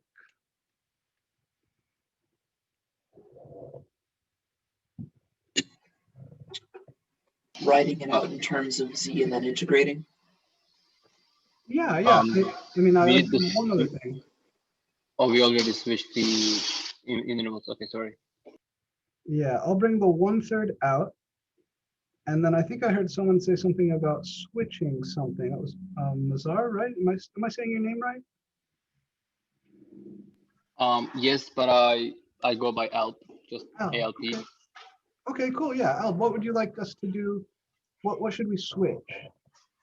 Oh, I was about to say, sorry about that. Switching the intervals, but I saw that you already did that. Okay, well, there is something neat that we can do here. With this negative and this bound being smaller than this bound, it's a reasonable thing to do. Recall integral a to b of f of x dx is the same as negative integral b to a f of x dx. So I can kind of absorb this negative by flipping the bounds of integration over. You don't have to do it. If you don't do that, everything will still come out fine. I just kind of think this is prettier than this.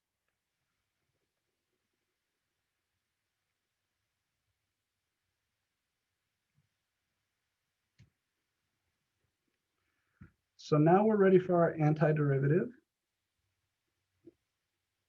Antiderivative for e to the z is e to the z. And we evaluate from between 1/8 and 1.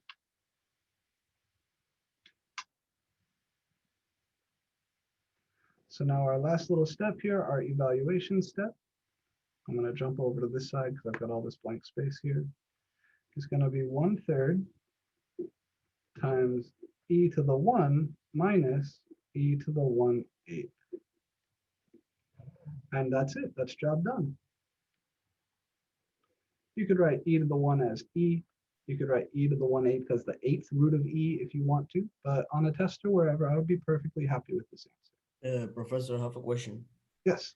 You only change the sign in front of the 1/3. I was able to change this from a negative to a positive because I flipped the bounds over. Here, 1/8 was the upper and 1 was the lower. Here, I changed those around. So that's my use of this rule. Okay, sure. Thank you. It's not necessary. You don't have to do it. But I think there's something more aesthetic about the lower bound being smaller than the upper bound. And 1/8 is definitely smaller than 1. So the fact that I can switch those so that the lower is smaller than the upper and get rid of a negative kind of feels nice to me. But you don't have to do it. If you didn't do it, you just have to be a little bit more careful with your negative signs as you evaluate at the end. Okay, thank you. Of course. Any other questions or comments on this one?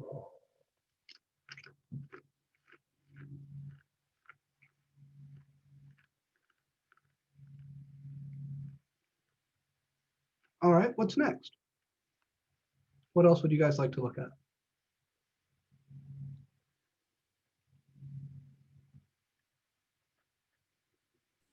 Can we look at number 12? Sure.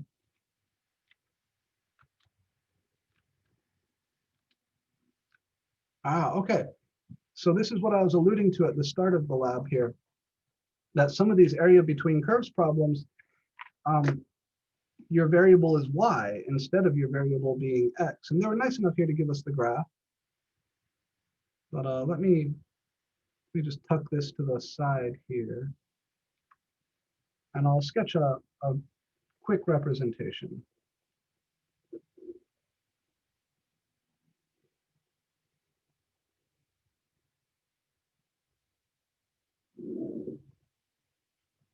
So,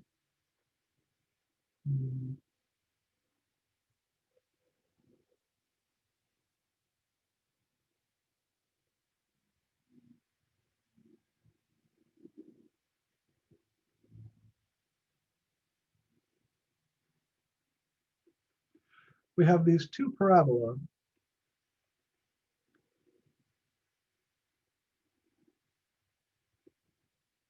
But they're both kind of facing sideways like this. I appreciate you writing the problem again because I can't work without writing the problem again. So thank you. Yeah, of course, it's a good thing to do. This guy here, they've got labeled as x equals y squared minus 6y. And this guy here is x equals 3y minus y squared. And the increasing direction of x is always to the right. The increasing direction of y is always to the top. There is no clear upper and lower here, and you can't solve either of these neatly for y, right? They're both implicit in terms of y. But what if I do this? Now there is an upper and there is a lower. If I turn everything 90 degrees to the side, this fellow becomes my upper and this fellow becomes my lower. I rotate in this direction, by the way, rather than the other rotation because I want the positive x to point up. So when finding areas between curves like x equals f of y and x equals g of y, when the variables are swapped, we integrate right minus left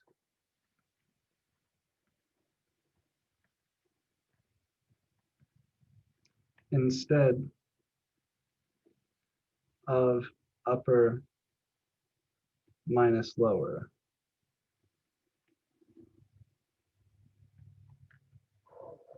That's the big idea here, and it's really nothing huge.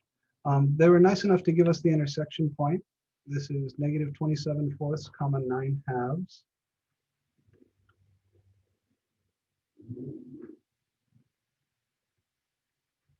And then down here, my art is horrible, so it doesn't look like it, but this is 0, 0.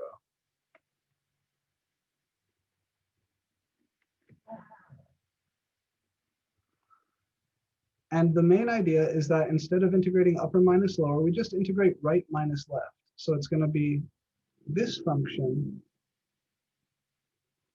minus this function. And we integrate from y equals 0 up to y equals 9/2. So the area here, the area that I want, which is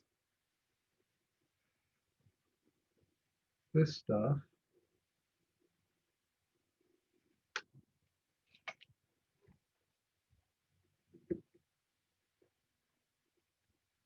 would be the integral from, I'm going to write y equals 0 to y equals 9/2 to remind you that because we're doing a dy integral here, we need to use y values for our bounds. The rightmost function, which is this guy,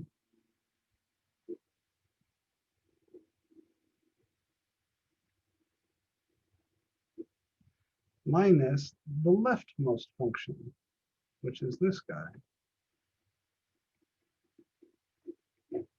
And the integral is being done dy.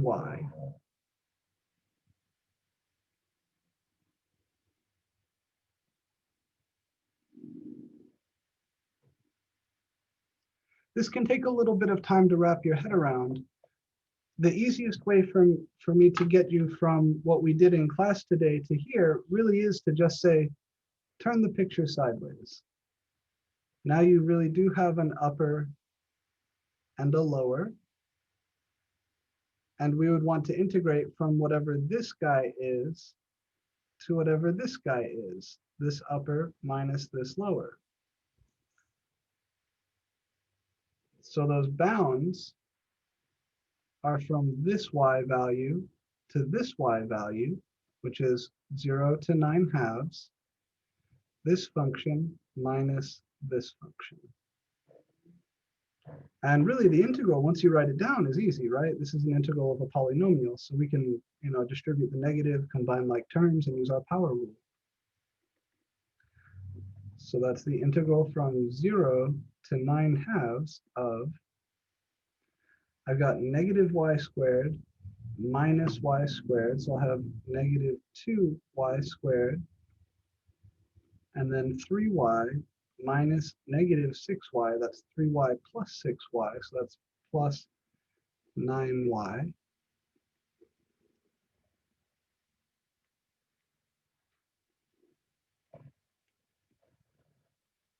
We'll get this out of the way. So again, right minus left instead of upper minus lower. That's the key. And now the polynomial integral here is not hard. Our antiderivative step comes from the power rule. So I'll add 1 to this power and then divide by the new power. That would be negative 2/3 y cubed plus 9/2 y squared. And we're going from 0 to 9/2. Thankfully, at the lower bound here, everything is 0, right? I'd have negative 2/3 times 0 plus 9/2 times 0. So I won't even bother writing what we get from the lower bound. At the upper bound, we do have some arithmetic to do, so let's see what that looks like. This will be negative 2/3 times 9/2 cubed plus 9/2 times 9/2 squared. It does look like there's some potential for cancellation here.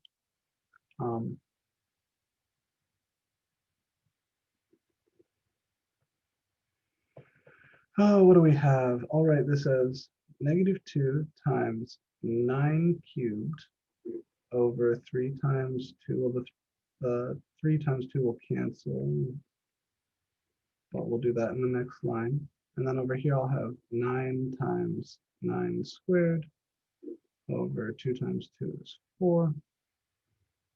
So I can cancel these. And we get 9 cubed over 3, or negative, sorry, 9 cubed over 3, plus, this is 9 cubed over 4.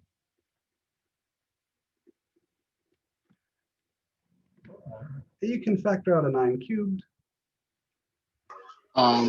Sorry, I might be wrong, but I think you missed a times 2 in the second term when you said 9 times 9 squared in the very bottom, below that. So 9 times 9 squared over 8, I think. Oh, you're absolutely right. Yeah. This should be a 2 squared, right? Yes. Thank you. Good catch. I appreciate that. Yep, this should be an 8. Yeah, when I square 9/2, I get 9 squared over 2 squared. 2 times 2 squared is 8. Thank you.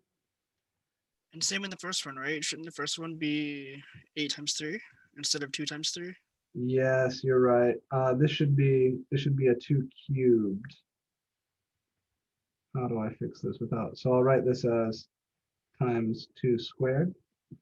And then there's a 2 squared here. Yeah, thank you. All right. So I apologize for that. This is going to be negative 9 cubed over 8 times 3 plus 9 cubed over 8. Yeah, there it is. Thank you, guys.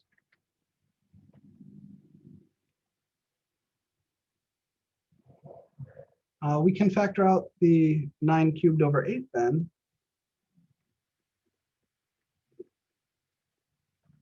And what would be left is negative 1/3 plus 1, right? And negative 1/3 plus 1 is 3/3. That's a positive 2/3. So that's 9 cubed over 8 times positive 2 over 3. And now we can cancel the 8 into the 2. You can cancel the 3 into the 9 cubed if you wanted. That's 9 cubed over 4 times 3. And then if you're really feeling fancy, 9 is 3 squared. So this is 3 to the 6 over 3. So that's 3 to the 5 over 4 at the end of the day. 3 to the 5, I still don't know what that is off the top of my head, so I'll just leave it as is. I would be happy with you guys at this step. All right, again, for the purposes of this class, I'm interested in the calculus, not so much the arithmetic. I do appreciate you being patient with my arithmetic mistakes. I will make them. I get 81 over 8, but I don't know if I'm correct. 81 over 8 doesn't sound quite right. I don't know how we're going to get another factor of 2 downstairs here. Negative 1/3 plus 1, that's 3/3, minus 1/3 is 2/3. So this 2 does belong here, which means this should be a 4. This is a raw power of 3. This is a power of 3. So 3 to the 4 is 81, right? And then 3 to the 5 would be 81 times 3, 243 over 4, something like that. But this is sufficient. We can always check our work. So never hurts to do this.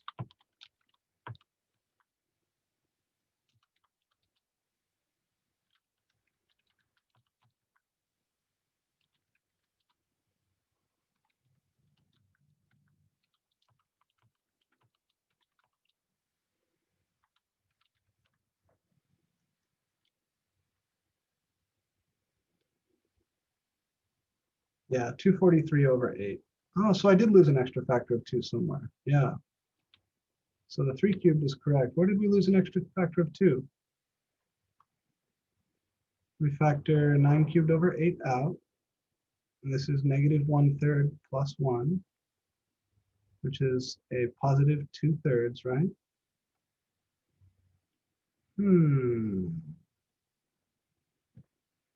I don't see it right away.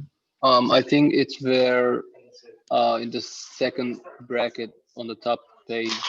Yeah, negative 2 over 3 and 2 to the 3rd. You got 8. Let's see. So here's the 2 cubed, 2 times 2 squared. Here's the 2 from the top.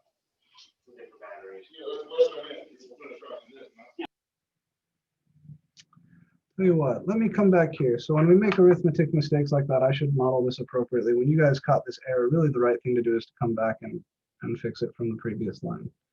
So let's see if we can't find this.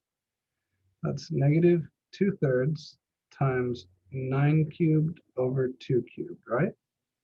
That's this first piece. Plus 9/2 times 9 squared over 2 squared. So that's this 2 can cancel into this. These are being multiplied. I don't have any cancellation over here, but I can combine them. So this will be negative 9 cubed over 3 times, and the 2 upstairs in here gives 2 squared left, right? 2 cubed, 2 here, cancel the 2. Plus 9 times 9 squared is 9 cubed divided by 2 cubed. So then we factor out 9 cubed. Oh, I see. Yeah. So we factor out 9 cubed, and what's left here is 1 over 3 times 8. 3 times 4 plus 1 over 8. 2 squared is 4, 3 is 3, 1 over 2 cubed is 1/8. So that's 9 cubed times 1/12, negative 1/12 plus 1/8. And then here, what can we find? If I want a common denominator between those guys. 24. 24, thank you. Yeah, so we'll multiply up and down here by 2, up and down here by 3. So that's 9 cubed times negative 2/12 plus 2/24 plus 3/24, and this will be 1/24.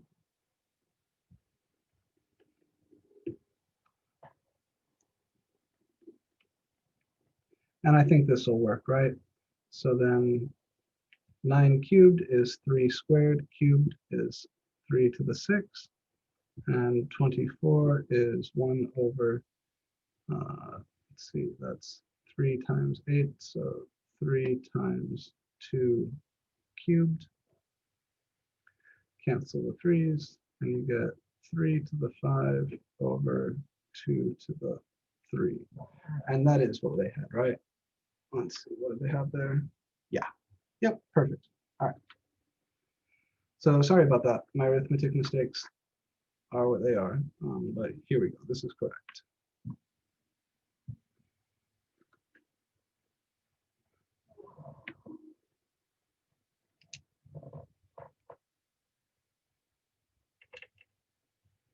Again, for the purposes of this class, mostly what I'm looking for is the stuff up to here, right? I'm looking that you can see how to set up the integral, that you can evaluate the integral correctly, and that you know how to evaluate the antiderivative at the end. Arithmetic work is unpleasant. It shows up from time to time, but I'm not going to score you heavily on this. I will be scoring you very heavily on this stuff.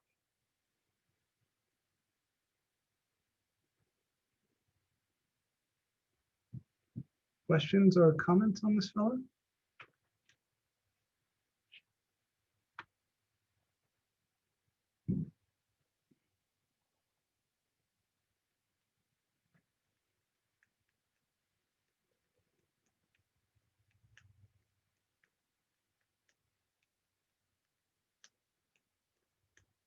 Okay, what else would we like to see? What else have you guys been looking at in the homework and having a rough time with?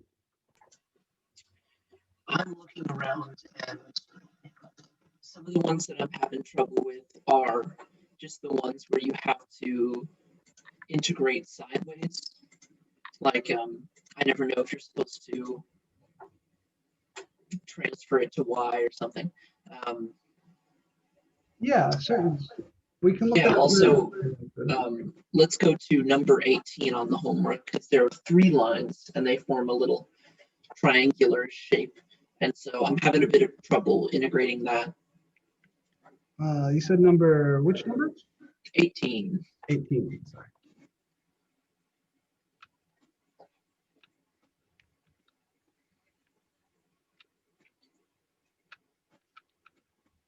So here, I think we can do this all in terms of X. And I think that's going to be the way to go. But let's sort it out. So we've got the following curves.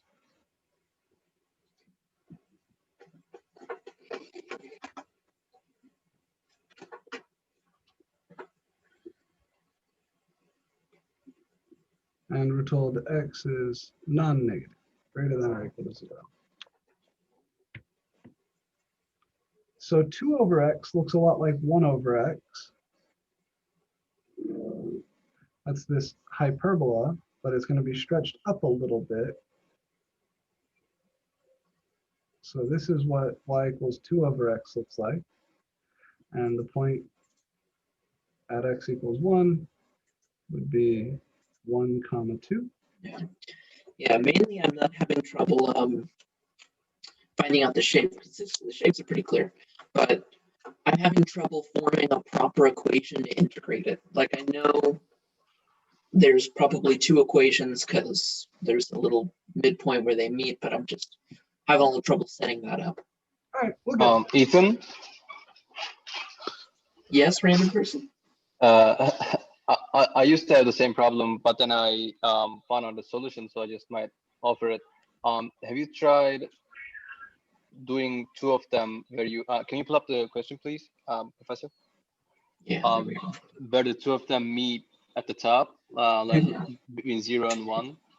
So if you pull a line right between, yeah, right there, and then you write two different integrations. That's exactly what we're going to have to do. Yeah. Okay. Oh, okay. Yeah, that's a good way to visualize it. What's your name? Mazar. You said Alright, you can buy- I appreciate that, Mazar. Mhm. So here's 2 over x. Let's draw 8x. That's a line through the origin with slope 8. So by the time we get to 1, he'll be all the way up there at 8. Let's see if I can squeeze something in that looks about right. So here's y equals 8x. And then y equals 1/8 x is going to look more like this.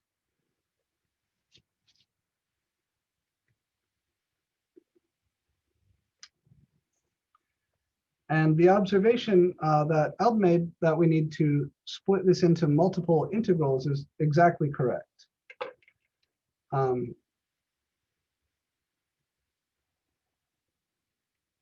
Everywhere to the left of this line, this is my upper and this is my lower. Everywhere to the right of this line, this is my upper and this is my lower. So if we think of these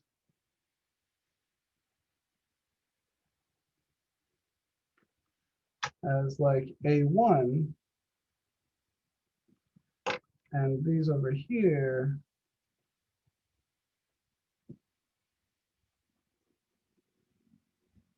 as A2,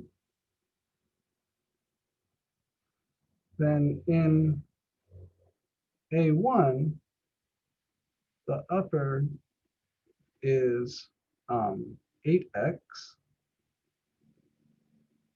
and lower is y equals 1/8x. And in A2, the upper is y equals 2 over x, and lower is still y equals 1/8x.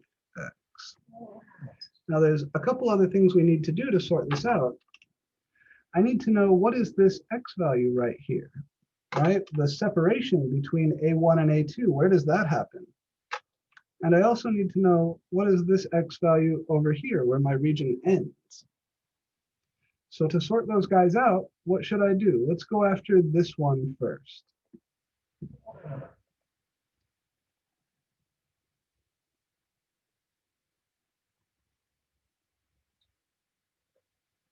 What is the x value where we transition from being in the region A1 to the region A2?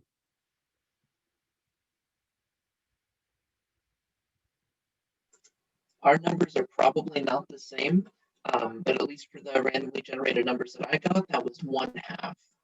How would we sort it out? So let's ask the slightly higher level question then. How would we figure it out? What is it we do to discern? Well, we'd set the two equations equal to each other. Good, yeah. So let me call this A and call this B. To find A, we set this fellow equal to this fellow. So we set 8x equal to 2 over x.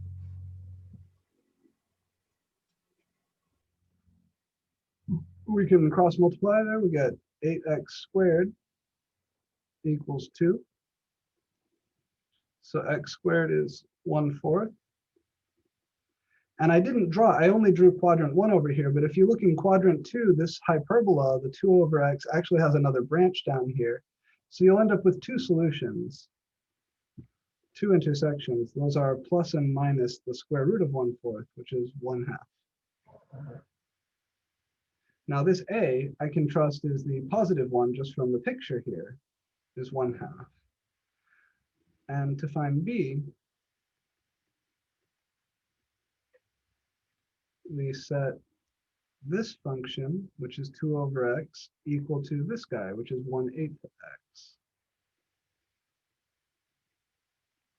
And we can do the same sort of sloppy college algebra approach to solving these equations, multiply both sides by x, and we'll get 1/8 x squared equals 2. And then that's the same as saying x squared equals 16. So here we've got x equals plus and minus 4. But again, we can be confident from the picture that this guy is positive. So we take the 4 here. So then to set up this integral, a1 is going to be the integral from 0 to 1/2 of his upper minus his lower, which is 8x minus 1/8 x dx. And a2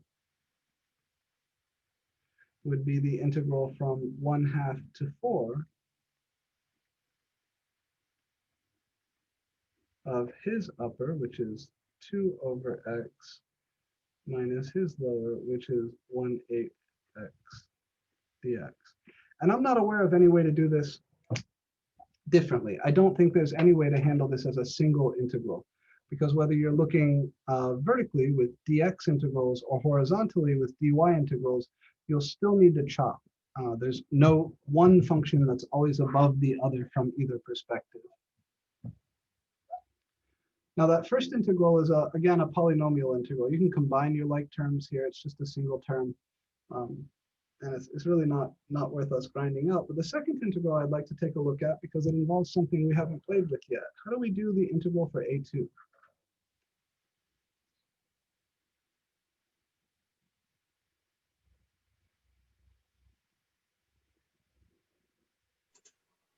Would we need to split it up, or can we just do it as it is? I think splitting it up is fine. So we'll look at this as the integral from 1/2 to 4 of 2 over x dx minus the integral from 1/2 to 4 of 1/8 x dx. Because one of these is a power rule integral and the other one is not.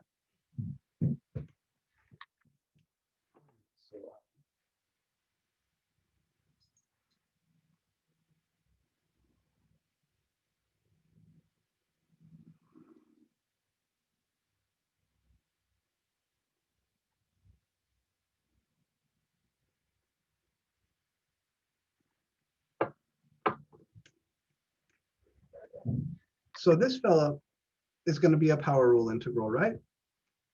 We're just integrating a linear function there.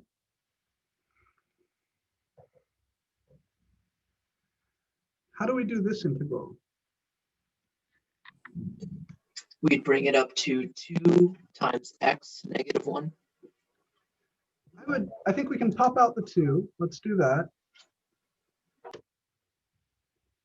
And then it's true that what's in there is x to the negative 1, but I would just leave it as 1 over x because it's not the power rule we're going to apply here. Oh, we're going to turn it into an ln. Very good. Yeah, rewriting as powers is nice if you're going to use the power rule, but 1 over x is the exception to the power rule. And just making sure before I do it on my own paper, with a1, can you just turn it into, like, can you collapse those into just one x function?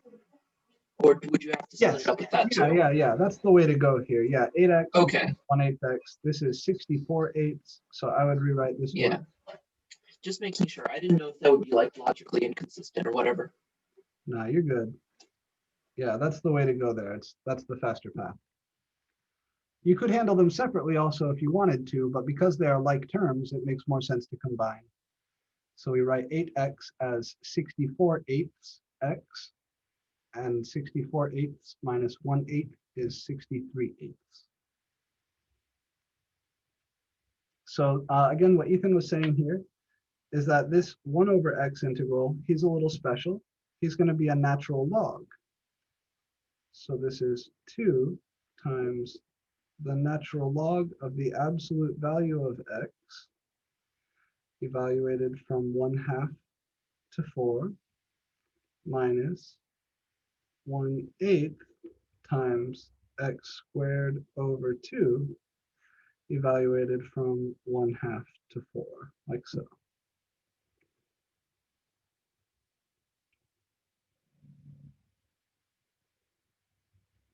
And then as we clean these up, I'll continue it over here, make use of this space. That's 2 times the natural log of the absolute value of 4 is 4. So I'll just write it as the natural log of 4 minus the natural log of 1/2, then minus 1/8 times 4 squared over 2 minus 1/2 squared over 2. I'm going to move this up as much as I can here. There we go.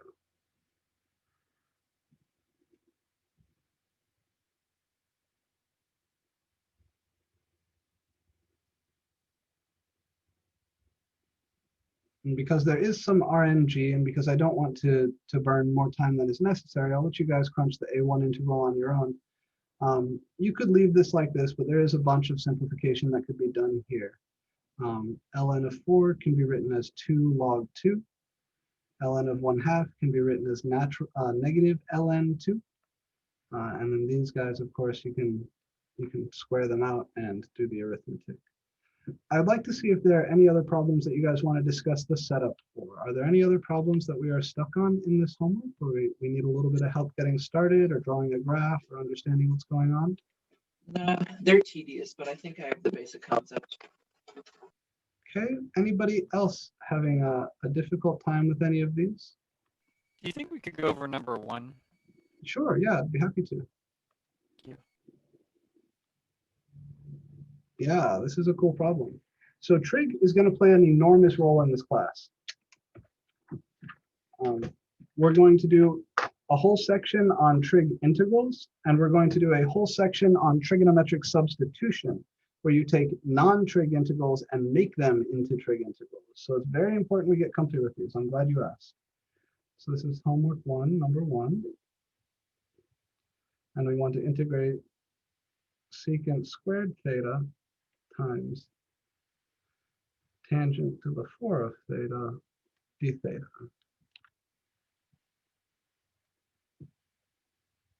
Anybody have any success with this, or try anything that feels comfortable or pleasant with this?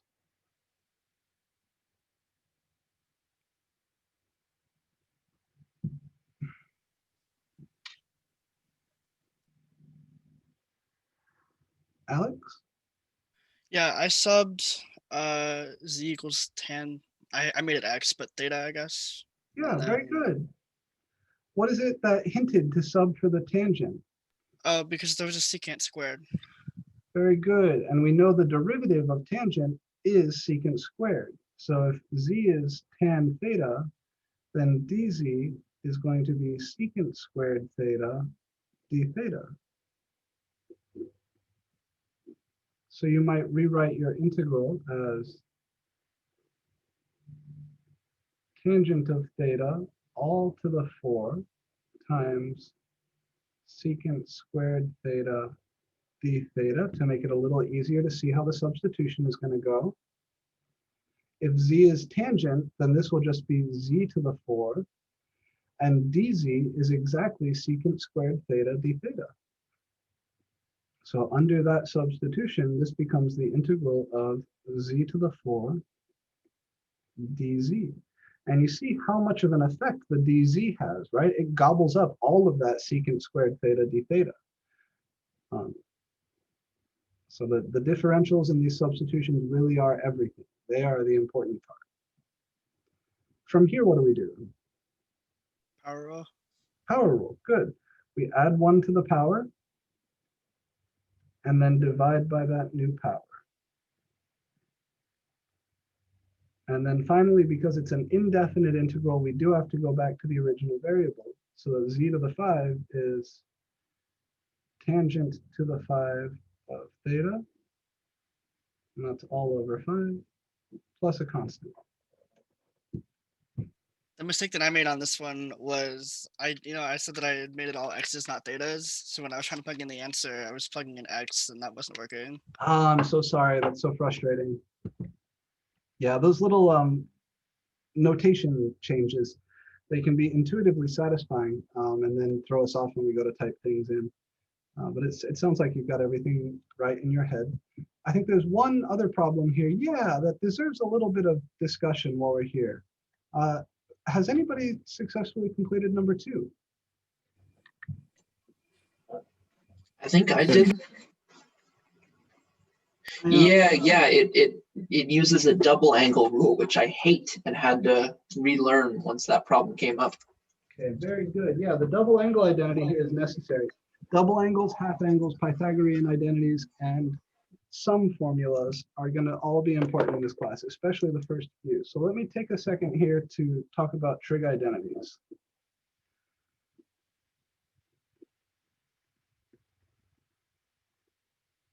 Trig identities we'll use a lot. Of course, the Pythagorean identities.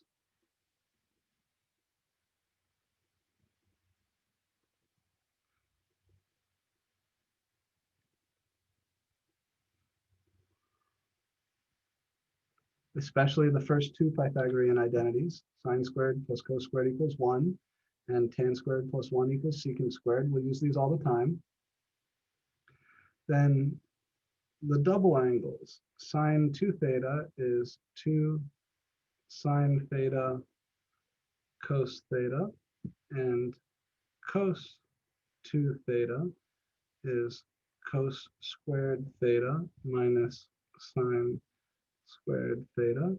And also the half angle identities, which are usually written as, in this class, cos squared theta equals 1/2 times 1 plus cos 2 theta, and sine squared theta equals 1/2 times 1 minus cos 2 theta. All of these we will use many, many, many times, and you want to get these all squared away in your head nice and clear. These things, together with the unit circle, are some of the most important stuff for you to just have saved in your brain from trig, and we will use them all often. The only one here that I'm not going to refer to like more than 20 times in this class is this one. All the others will be referred to at least 20 or 30 times in the class. So this guy, not super duper important. Everybody else, though, super duper important. These bottom 2 are ones that people often forget. So let's talk about this integral sine 2x over 33 plus cos squared x.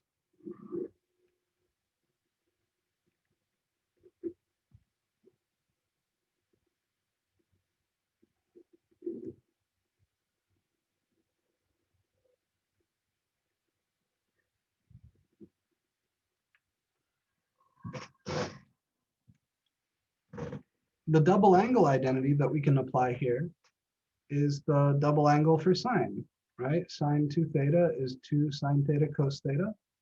So sine 2x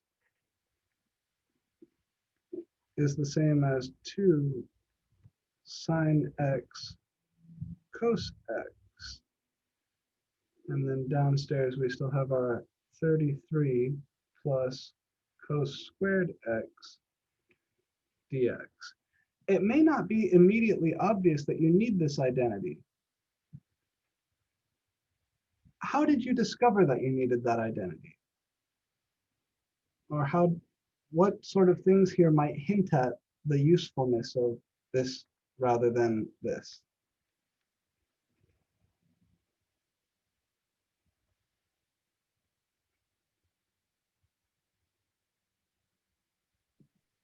Because you have cosine in both sides of the fraction.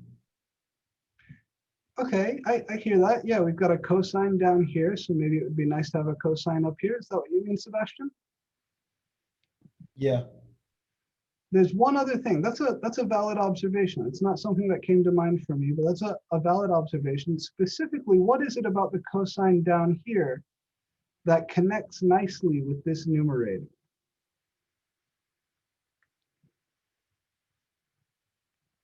The derivative of it? Beautiful. Yeah, I've got it. So if we make our substitution, z equals the whole bottom, 33 plus cos squared x, then the derivative, 33 of course differentiates to 0, but here you need the chain rule.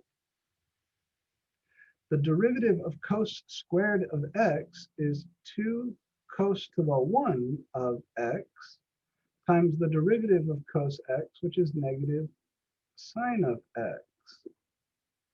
And then it's a differential, so we write the dx at the end. So dz is negative 2 cos x sine x dx, which is almost exactly what we have in the numerator.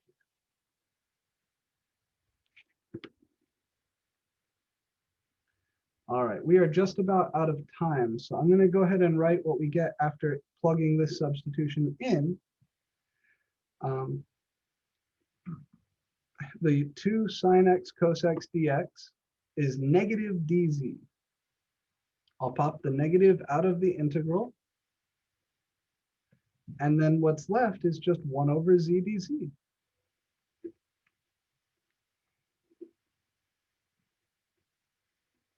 Now everybody should go through this on their own. Please don't just copy things down and throw them into the answer key. I'll be doing my best here to not always pull everything all the way to the end. But yeah, that's the magic here, is that the chain rule derivative of the bottom is almost exactly the top. But you would never see that unless you first applied the double angle identity, right? Unless you first write this as this, you would never be able to spot that your differential really is right there. So trig identities are your friend. Another clue that I like telling me to rewrite sine 2x using the double angle identity is the 2x inside. Anytime I'm dealing with trig functions, I'd like them to all have the same insides if possible. The name for the inside of a trig function is its argument. So the fact that the argument of the trig function in the bottom is just x kind of hints that I should try to rewrite the trig functions upstairs so that their arguments are just x. And that's precisely what that double angle identity does. So we are right out of time for today. I'm going to end the lab here. If you guys have any questions or comments, anything you want to talk about, please don't be shy. You can send me a message on Canvas, or you can email me. If you do email me, please put the class in the subject line, like MAC2312 or Calc 2, something like that, so I know what class you're coming from. I haven't had time to learn everybody's name yet. I want to really thank Ethan, Al, Nico, Sebastian, Alex, everybody who participated in the discussion today, Josh. If anybody I missed you, I'm sorry, but I really love when you guys talk with me during these things. Helps me get a feel for where you're at, helps me get a feel for your style and how you think, and that will inform the way I lecture in the future. So the more you can share with me during these labs, especially, the more I can help the class meet your needs. So thank you guys so much for hanging out. I know it's a long day. You've all done a wonderful job. Please hang in there, keep working hard. Next week, I have a quick question. Next week we'll talk about volumes. Yeah. I think I remember you saying us to save our work while doing the homework. Is that right? For the study guide, It auto saves on WebAssign. Oh, let me make sure I'm clear on this. You're talking about the written work? Yeah, like our work on paper that we're doing. Is that just for the study guides? Just for the study guides, yeah. Okay, and So those for the will be study posted guides, like. I'll need you to hand that written work in, but for everything else, you don't need to worry about saving it unless you want to. If you want to share it with me and ask advice or anything like that, then saving it is wise, but you're not required to except for the study guides. Okay, thank you. All right. Have a great day, Professor Filesticker. You too, Ethan. Thank you. Any other burning questions before we get going, guys? Professor, could you call me Alexander? Alexander, yes, sure, of course. I'm sorry. No big deal.